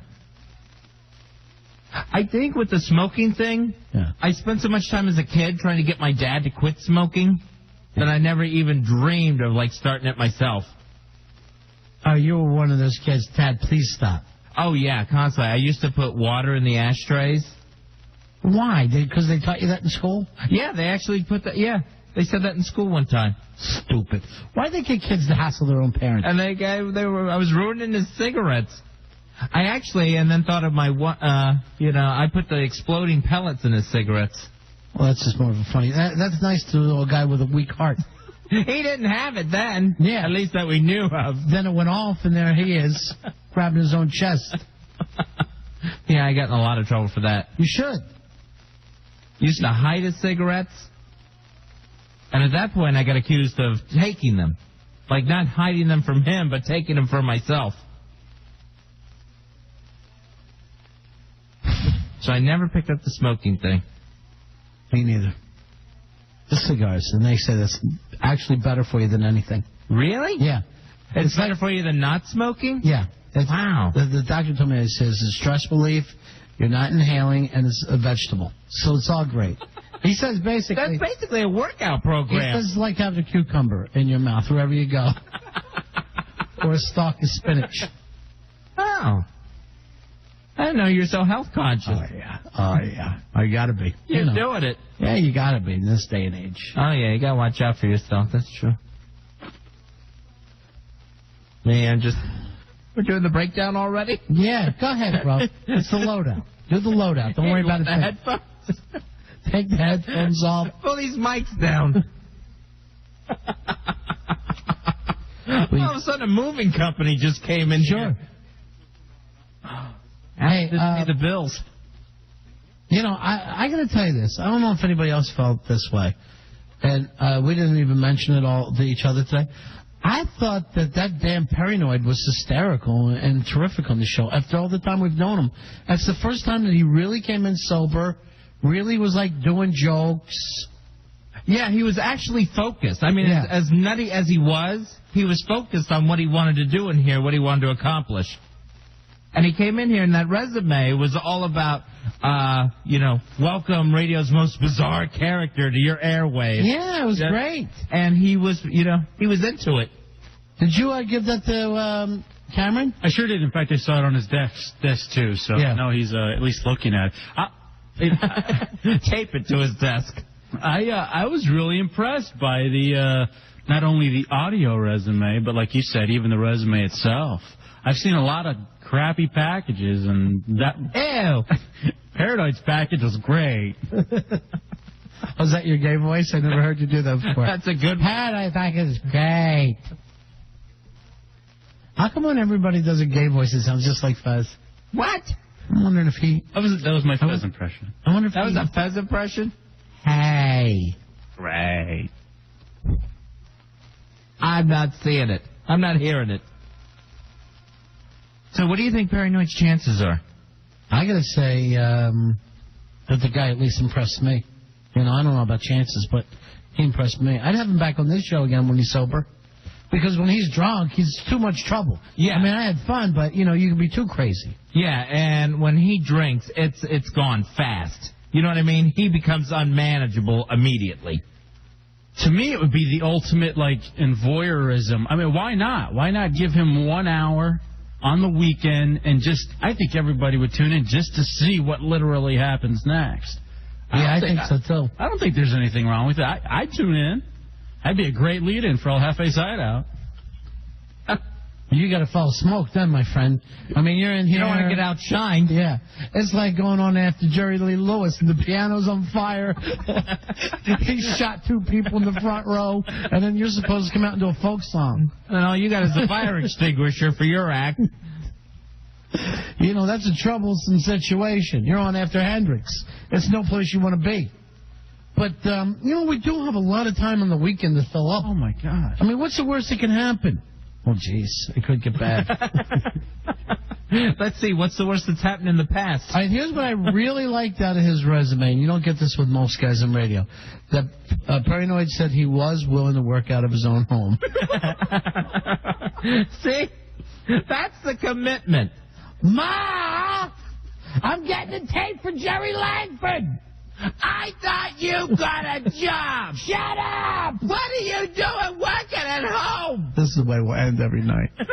Just Paranoid and his mother. It's Paranoid and his mother. And now we present Paranoid and his mother. That'll be our version of the Honeymooners. Just a little sketch you get the whole in this thing. show. You know, do you think, and I don't like to try to get in other people's shows, but is there any way to get Paranoid on Jim Cramer's show where they're talking about money? Jim Cramer's Real Money coming up next. Actually, Jim Cramer sounds a lot like your version of Paranoid's mom. I'm not going to put a quarter in a slot machine. Not with my money. Paranoid, not with my money. So Paranoid, if that was his audition last night, he did hold himself together, and I thought he came off well. Yeah, he did great. I'll have him back on the show, would you? Yeah. I'll bring him back in here, even if we can't get him a show. Would you have him on El Jefe's Hideout some night now? After that, I mean, are you afraid of him? We've all had bad experiences with Paranoid in the past, sure. I mean, no, I wouldn't. You wouldn't have him back on? No. Why do you fear him? Well, I mean, honestly... Fear the Noid. Well, I'm a little scarred by what happened the first go-around. You know, that was just a really bad experience with what happened with him and then Sherry Noid. And I'm just finding out details from, yesterday. I'm finding out other details, and I'm just really, really scarred. I don't know. It would take a lot. I don't think I could trust him. It's like I would have to babysit him the whole time I'm trying to do a show. Yes, exactly. That's the beauty of him. Now you're getting it. If I could tie him up in the corner, maybe. Well, he'll let you do that as long as you're shooting video. You know he wouldn't care. You know he's into it. If I was you, El Jefe, and you do your hideout Saturday nights at 10, I would have Paranoid in and his mother. He lives in the basement under her home. He tries to act like it's some kind of a duplex. Like they just happen to rent in the same building. He's got a radio studio down there. Oh, it's nice. Yeah, it's not a basement, it's a studio. Right. Where there's 2 teddy bears wearing headphones. Right now he's going traffic and weather. Right now he's trying to figure out, are they really talking about me, or am I just thinking they're really talking about me? Whoops, 10:48, trying to go to traffic with Teddy Ruxpin. Teddy, what's happening out there? I understand there's a barbecue. You're my friend. Want to hear a story? And then he just, he hits a speaking spell, and, he's on his way. He's checking Wall Street with a speaking spell. Word of the day is always moo. The cow says. Be the ninth caller when you hear the cow say. And he's giving out a sandwich his mom made him. His mom's screaming down in the basement. They're laughing at you, not with you, at you. You're making an ass out of yourself on that show. Ma, I'm doing something. You're doing nothing. You should be dead.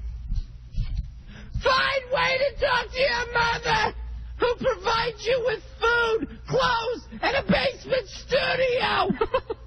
I hate you. Teddy Ruxpin hates you.